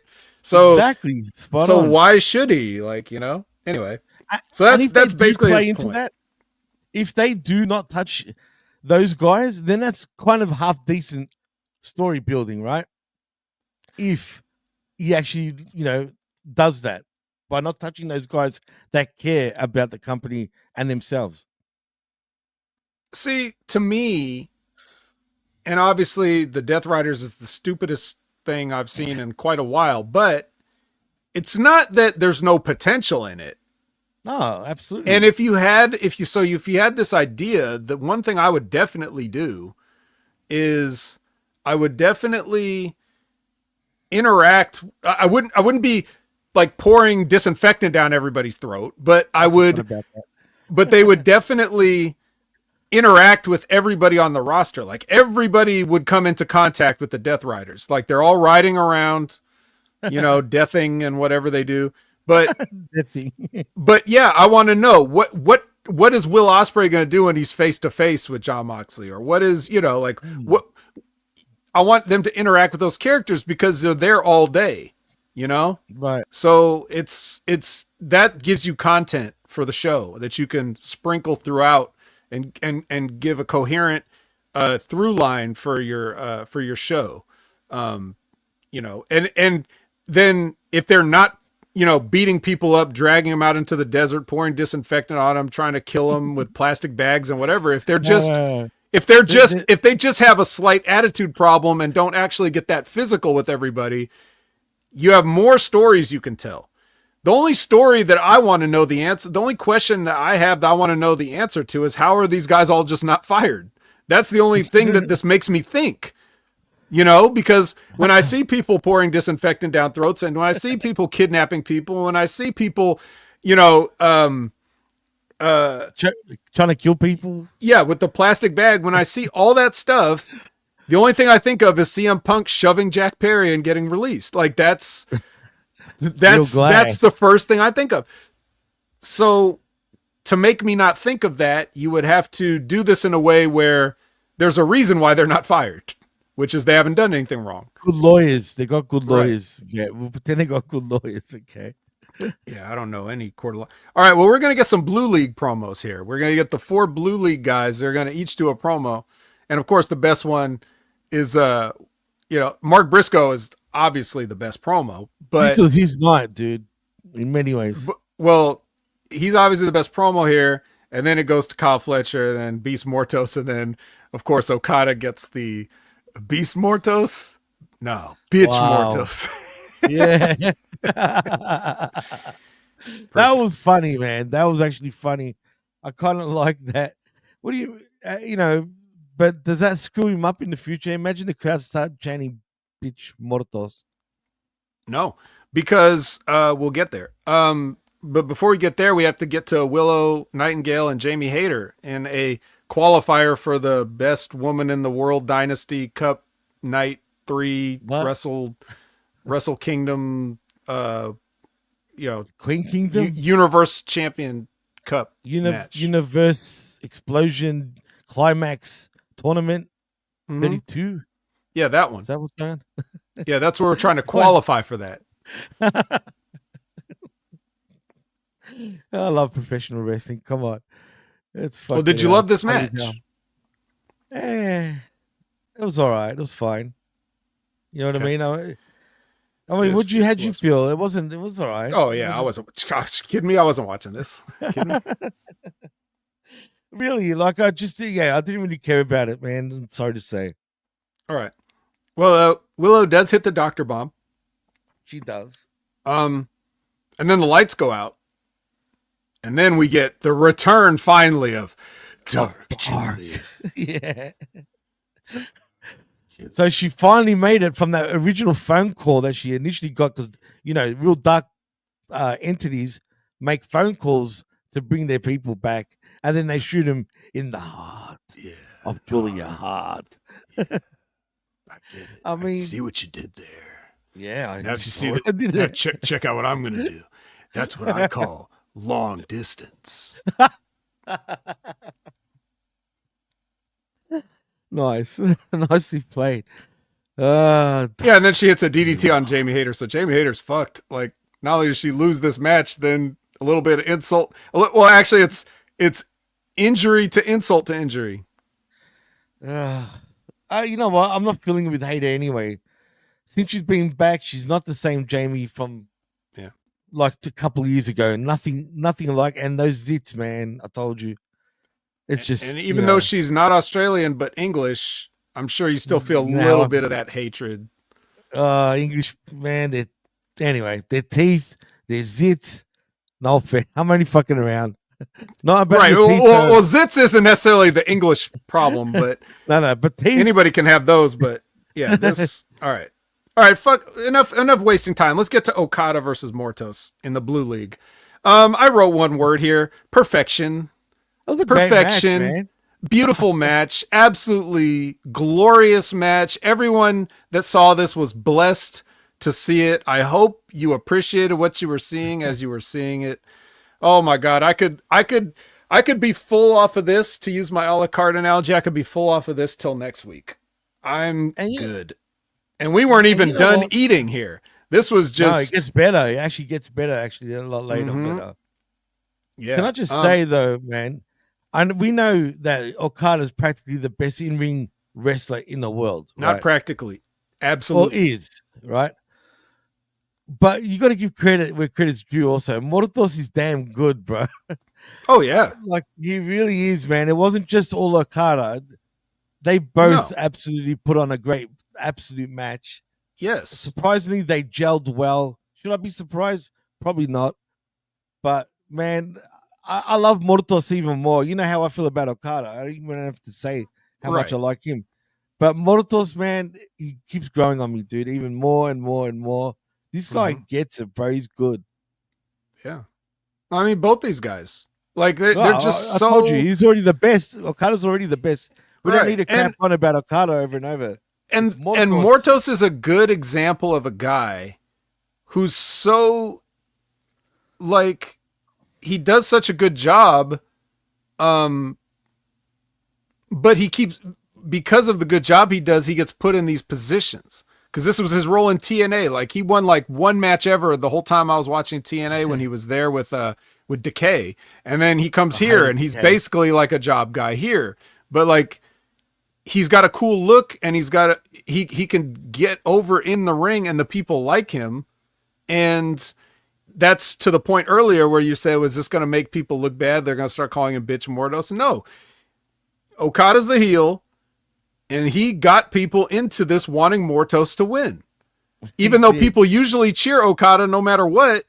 But by this, they wanted Mortos to beat him. They were cheering for Mortos, which is what that's why everybody in this match was doing their job. So Brilliant. yeah, by him saying bitch Mortos, yeah, I got a pop, but then the people like still want him to get payback for that, you know? Oh, So definitely, man. He's. I mean, Mortos, man. Can I say? Can we say he's Teflon? You can't hurt him, dude. Like, yeah, he loses. He's a loser, right? And he probably won't even get his comeuppance knowing Tony, right? no, never. They should, but he probably won't, right? But it doesn't matter because for whatever reason, it's hard to make him look bad. That's how good he is, dude. He manages to turn chicken shit into chicken salad. And I really like him for that, man, even more. And the crowd, he's getting behind him. They want him to persevere and win. You know what I mean? Hopefully they see that and do something with him. But the fact that even when he does interviews, he just growls the whole way through. I love that myself. I mean, it's entertaining, man. It's funny as hell because that's how he should be acting. Not like suddenly he's a human being. Well, yes, Moto started back in, it's 1972, say, for example, like, or maybe ancient times. Have him be what he is.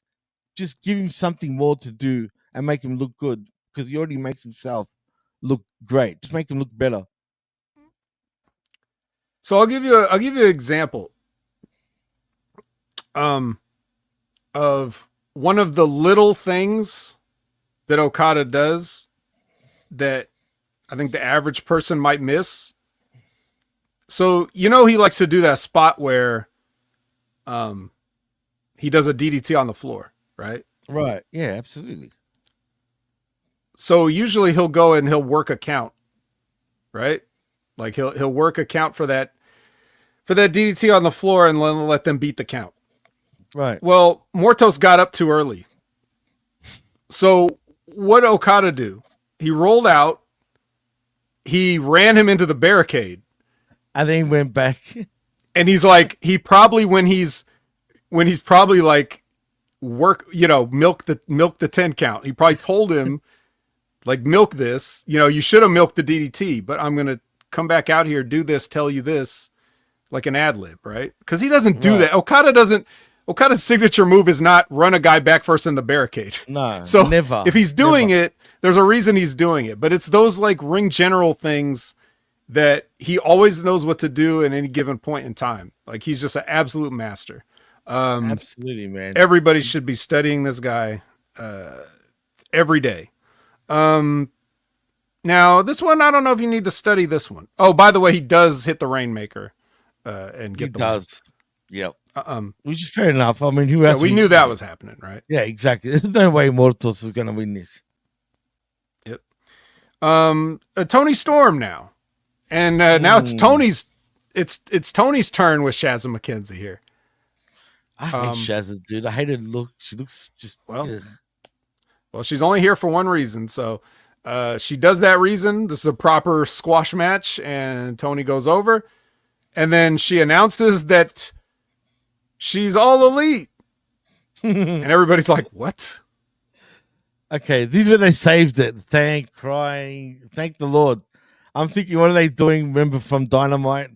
Why is she just randomly back? And if you remember, we spoke a long time ago about how do you go from timeless, like when do they turn it normal, and how do you turn it back to normal, right? Well, doesn't matter because in AEW you just do it without any explanation.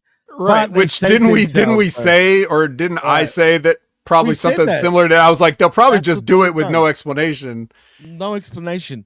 But thank God, obviously they're working something into both versions of this Tony Storm, because this one now seems like she just woke up from a coma. She's got dementia or some shit. She's delusional. Yeah, and that long promo that been cut on it on the locker room is probably I know you should have waited. Because... Yeah, I know that was cringe.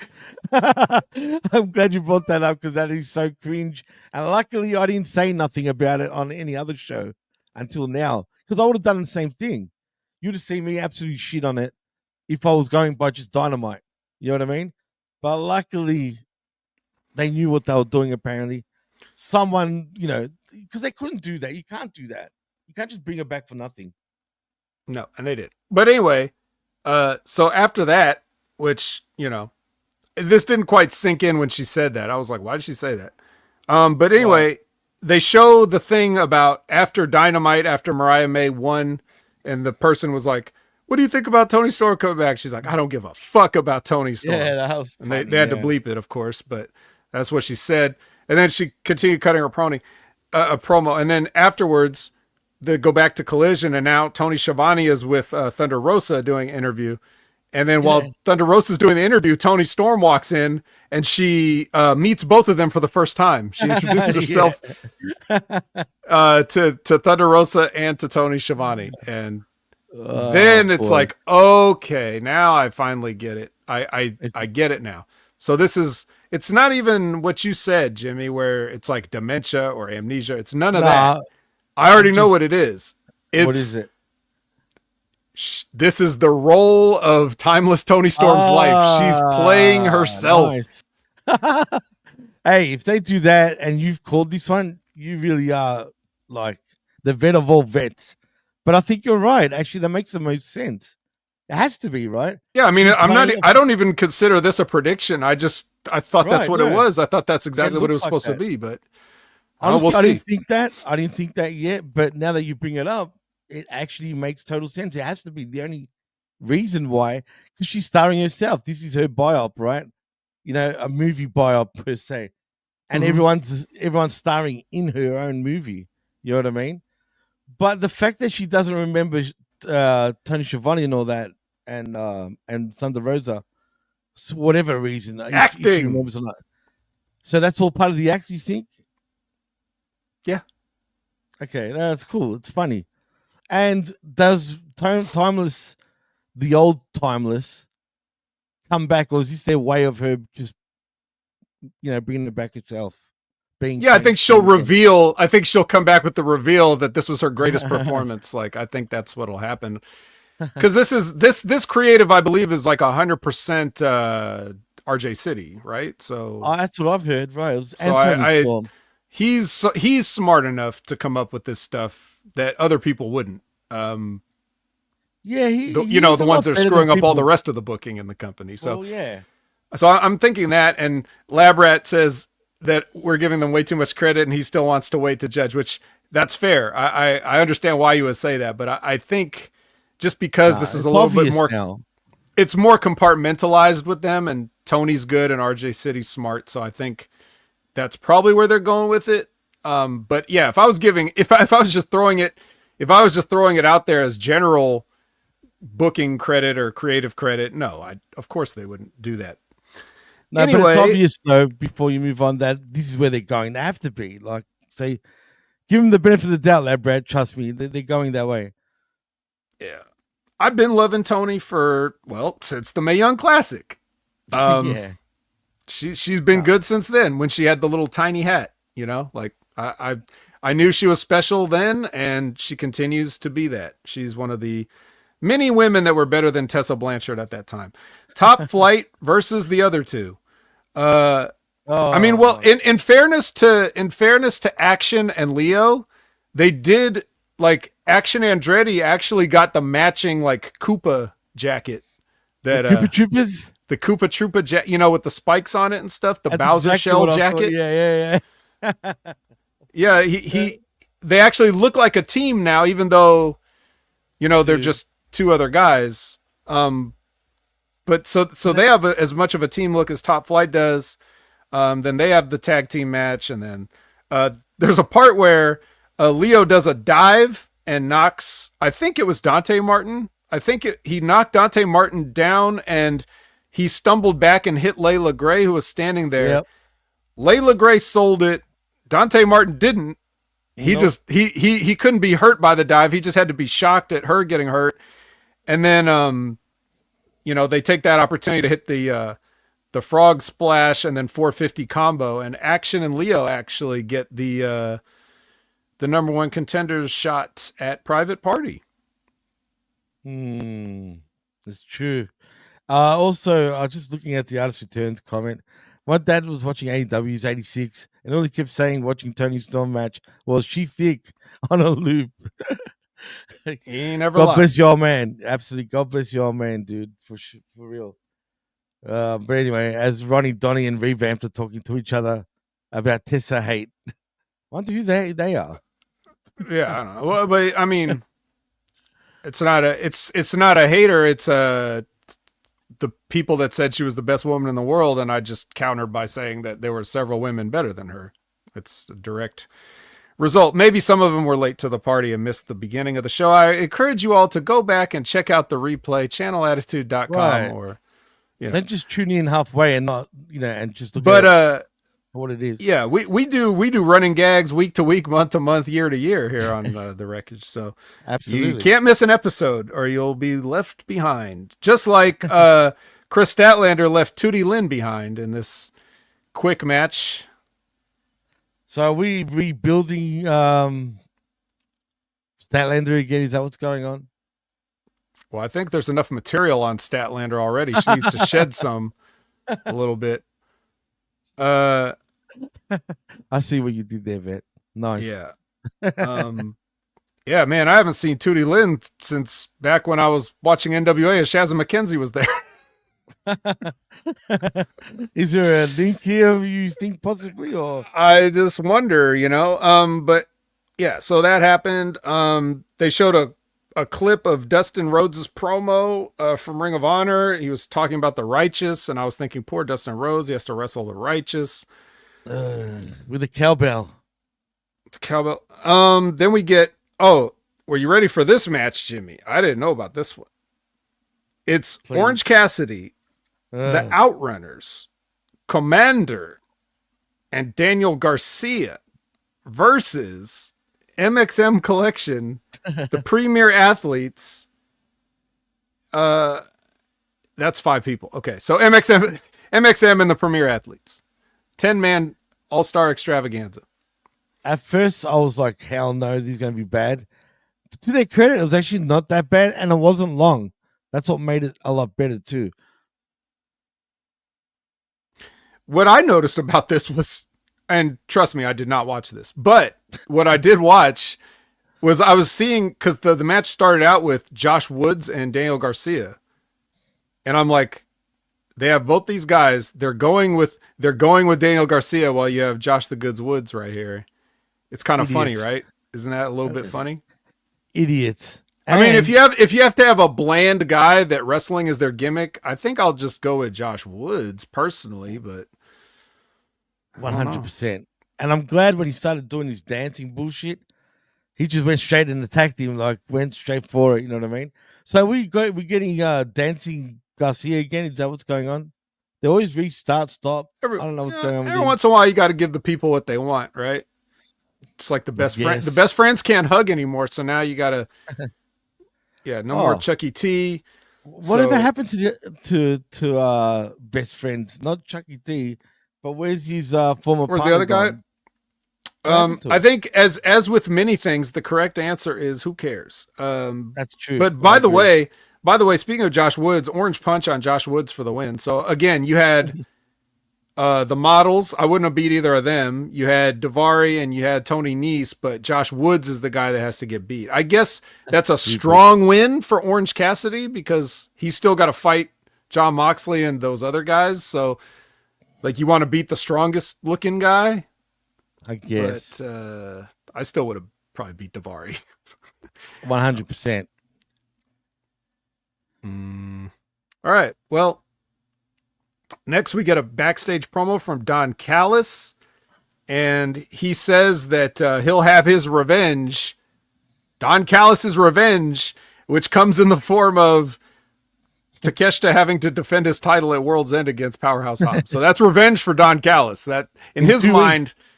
Yeah, in a heel manager's mind, his wrestler having to put the title on the line in a fair fight against somebody that's really, really mad at him is good revenge. It's fair. It's fair. Don't even question the event. I won't. I'll just move on and pretend this never happened. Because we got to talk about the main event. We do. This main event for the Blue League and 3 points on the line. Kyle Fletcher has a chance with this to become uncatchable. Yep. Like, no matter what happens. If he can defeat Mark Briscoe tonight.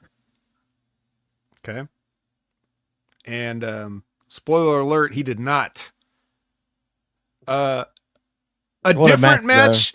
Yes, a great match. Different than the Okada one. Okada had a match that wrestlers, that workers would watch and be like, "Wow, good match." I have no idea why Jim Cornette doesn't love him. He should. I don't know why he doesn't get it. I thought he did at one stage, man. He never did. No. Jim Cornette does. He's completely missed the boat on Okada. He's out of his mind. Whatever. It's fine. It's weird. That's a sidebar. But that was a workers match. This was a modern wrestling fan match where you would see this match in probably like a local indie show and it would be a big deal. But because it's on AEW with expensive production television, you know, it really looks like a good modern match. Like these guys work their ass off. Everything Kyle Fletcher does looks like it hurts. Like I would constantly be having to tell him I'm not taking that. Like if we were going over our match beforehand, like I'm not, like when he suplexed Mark and hit the barricade and he like, just like, God damn it. I'm not, no. You gotta really trust him on top of that to allow him to do that shit. Look, he's not a bad wrestler, obviously, but to my surprise, though, these two had such good chemistry, and it felt like an important match, and that's what matters most. They really made this feel important, man. Here's what Kyle Fletcher has done, because ever since he's been in Aussie Open, you know, working New Japan and stuff like that, I've been saying this kid and Mark Davis, all they do is go in and get their shit in and hurt people. Like, I don't want to get in the ring with those fucking guys. They look like they want to give everybody every bump they ever saw. And I'm like, fuck. But what Kyle Fletcher has done, he still does that. But since he's been in with Don Callis, I don't know if Don Callis actually coaching him, but since he's been in that group, he's slowed everything down a lot so that now he's still trying to give you every bump in the world, but because he's slowed down, it's less bumps per minute, so you don't get hurt as much. So now you can like take some time in between him bumping you and you can catch your breath a little bit. He has improved. We got to give him credit, for that. Well, as far as I can tell, that's the only thing he's done is he's slowed the pace down so that he's not just rushing into everything. So that's a start. Yeah, absolutely. Now he's got to work on not beating the shit out of everybody so that nobody wants to work with them anymore. But anyway, yes. Why is this match so good, Jimmy? Basically, it was two guys that just do a bunch of moves and have a good contest back and forth. What makes this match any different than any other AEW match? I'll tell you why. Because with the setup, with the booking, Kyle Fletcher was obviously heavily favored to win this, and Mark Briscoe was expected not to win it. But because it's Mark Briscoe, you know that he can win it. And Absolutely. You want to see it happen. So that's already built into the rest of the match. So as you're watching the match, you're cheering for Mark Briscoe, you're rooting against Kyle Fletcher. You are pretty sure that Kyle Fletcher is going to win because that's what they're telling you because he's won every other match. So what ends up happening is Mark Briscoe wins. That's good for Mark Briscoe because he wins. He's not going to win the Continental Classic, but he wins this match, so that's good. And now he can look at, Kyle Fletcher and be like, hey, I beat you that time. Why don't I take that international title off of you? You know what I mean? Or whatever belt he has. I forget. So now you got that in the back pocket. Also, Kyle Fletcher's still going to be, because the way they do this tournament, it's the runners up that still get a spot. So even if even if he wasn't the top in the blue league, he's still going to be the runner up just on points alone. So him losing doesn't change his booking in the tournament either. So he gets to lose this match. This was the most predictable thing ever to me. As I'm watching it, I'm like, of course, Mark Briscoe goes over.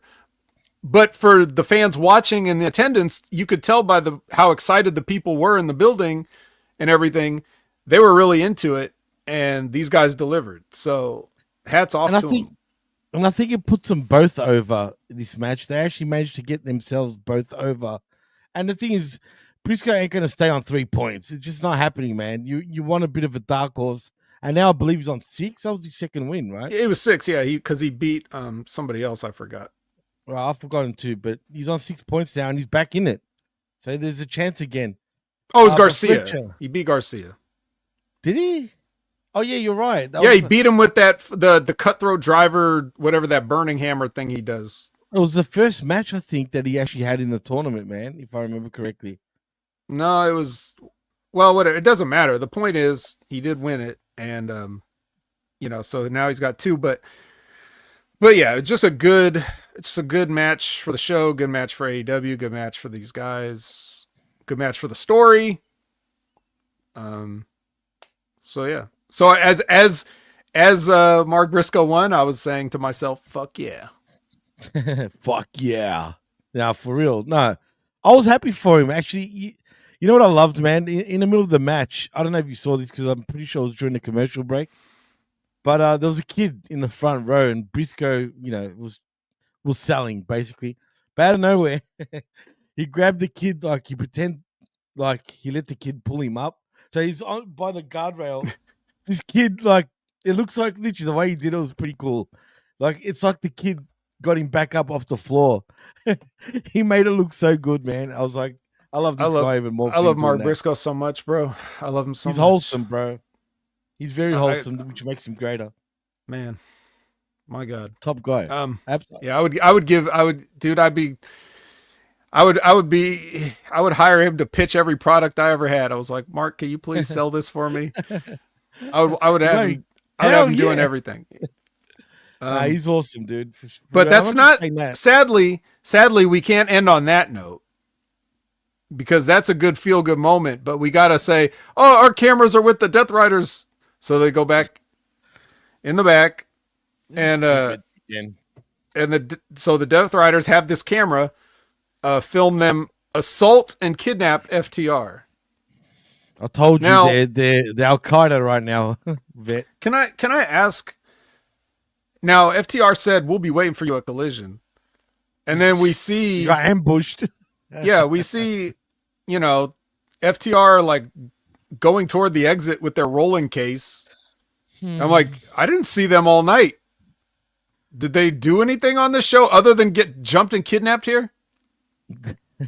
That's what happened. No, they didn't do anything on this show. They weren't in the 10-man extravaganza hidden somewhere? No. Absolutely not. No, they were only there to get assaulted and kidnapped. Right. And it was probably happening on Wednesday, really. Huh. Interesting. You know how they do this? You know how they show... I mean, what are they doing with FTR now, man? They're doing nothing. They're ice cold right now. They just become walking, talking bobbleheads pretty much at this point. I mean, honestly, we all know. I mean, we all understand. We know who they're friends with. Yeah, so. Well, exactly. And that's why, unfortunately for them, they're getting treated the way they are. It is what it is. And it sucks. It's stupid, but, And you know what else it is? It's over. We are once again done. Wow. With another week of AEW. Wow. Yes, wow. It was not too bad. I didn't really like Dynamite, though, compared to Collision. I actually felt Collision was the better show this week, in my opinion. It may have been. And that could just be because we got an Okada and a Briscoe singles match. It could have been that. Hey, and that's all you need. That's the difference. Exactly. Spot on, dude. 2 filling meals. That's like that's like doing a bang bang, you go to one restaurant, then you go to the next restaurant and you fill up. The mukbang thing that they do. Yeah. I hate that, man. I don't know how people do that. It makes me sick. Well, this didn't make me sick. This made me feel more positive. Yeah, sure. Yeah, everything kind of sucks, in AEW and wrestling in general. But, you tune in and you get those moments. You get those a la carte moments. And you just have to enjoy those for what they are. Don't try to think of the whole picture. Just enjoy the individual pieces. Enjoy the trees instead of the forest. Enjoy, those gourmet meals and take all that garnish and just scrape it off the plate into the trash. Spot on, man. But it's true. Look, it was like I said, Collision did have those 2 matches that made all the difference for us. And Dynamite was just Dynamite, And we got It's the been return of kind Tony of Storm with a new interesting on gimmick. Dynamite. Yeah, very new. Never seen this one before. She looks different too. I mean, look at it. Look, completely different. Maybe it's a twin sister. Maybe it's Timeless's twin sister from the future. Ooh, could it be that? Ooh, imagine future. that. That's way too deep, though. That's going way too deep for AEW. It's your kids, that. Marty. We got to do something about your kids. You did that perfect as well, man. That's cool. Actually, that reminds me. Jesse the Body Ventura looks like the Marty McFly. Well, not Marty McFly, yeah. the professor. Like, doesn't he look like? Honestly, they look the same at this point. He's a little balder, yeah, but yeah, he does look. We gotta give him we gotta get him a radiation suit for next Saturday night's main event, and put Joe Tessitore in the life preserver. Yeah, he was Mean Gene and Vince McMahon in one on Saturday night's main event. Well, I think we did not do that good of a speed run this week, Jimmy. It's about the normal run, but we did talk a lot of news at the top, so I think that's fair. I think we should go ahead and get the people out of here and get them home at a reasonable hour. So I guess we'll do that real quick. Yeah, tell them what you're doing, Jet. Yeah, you can find me at Opinion Haver on all your favorite social media platforms, any kind of platforms, social media or otherwise. Google Opinion Haver, see what comes up. The answer may surprise you. But you can catch me on HMG every Monday night, Impact Attack, 6:30 p.m. Pacific, 9:30 p.m. Eastern, live with Brandon. You can catch me for the Next Level Wrestling Review every Wednesday, 8 a.m. Pacific, 11 a.m. Eastern, with Big Ray Hernandez. Although, Jimmy, I think it's probably going to be you and I again this week, is it not? So... And I want to make up for last week just quietly too. So, all right, we're gonna knock it out of the park this week. That's it. 100%. And at least we won't have to talk about a pay-per-view also. So that's true. So we'll do that. We'll see you then. We'll be back, of course, next week for Wreckage at the usual time, 8 a.m. Pacific, 11 a.m. Eastern on Sunday. But check out Wrestling with Rogers every Friday at noon. Concrete.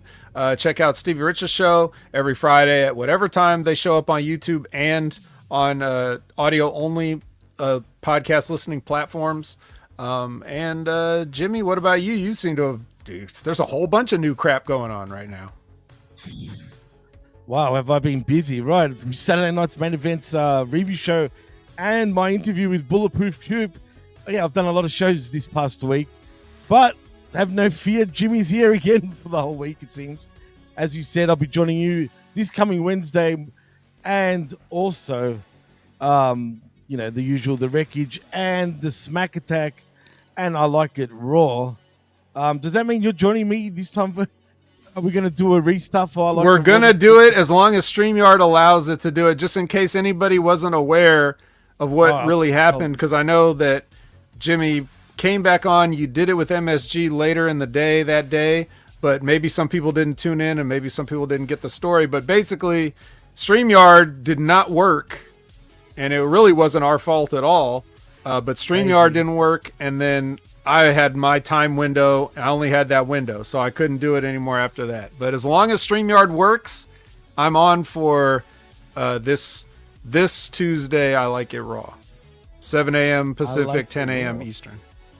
And to be fair, I didn't. That hit me out of the blue too. I didn't even bother texting you, Vet. I was like, oh, you're not going to like this. We had to do it all over again this week. But that's all right, man. We're here. We're doing it. We're doing it for Ray. We're doing it for Ray. Absolutely. 100%. And, in saying that, though, please like and subscribe right here at the YouTube channel for Hamin Media Group. We've gone up since the last time I said this. We're at 925 now. And just keep pushing along for us, guys. We really appreciate it. We want to get that 1,000 mark, and I'm sure we will eventually. We're so close, so keep doing that. Also, like and subscribe at channelattitude.com, where for $5 only you get the realest but the best talk in all of pro wrestling. And also HaminMediaGroup.podbean.com for all our affiliate shows. And once again, thank you to everybody that has joined us right here for the Wreckage. We really appreciate it. And go and check out Hamin Media Group, because there's a lot of new content out there that I'm sure you guys will absolutely love. So in saying that, I am Jimmy T. That is my co-host, the vet, Jamie Williams. and you've been listening and watching the Wreckage. right here on our media group and channel attitude.com after the fact. And we're out. Peace.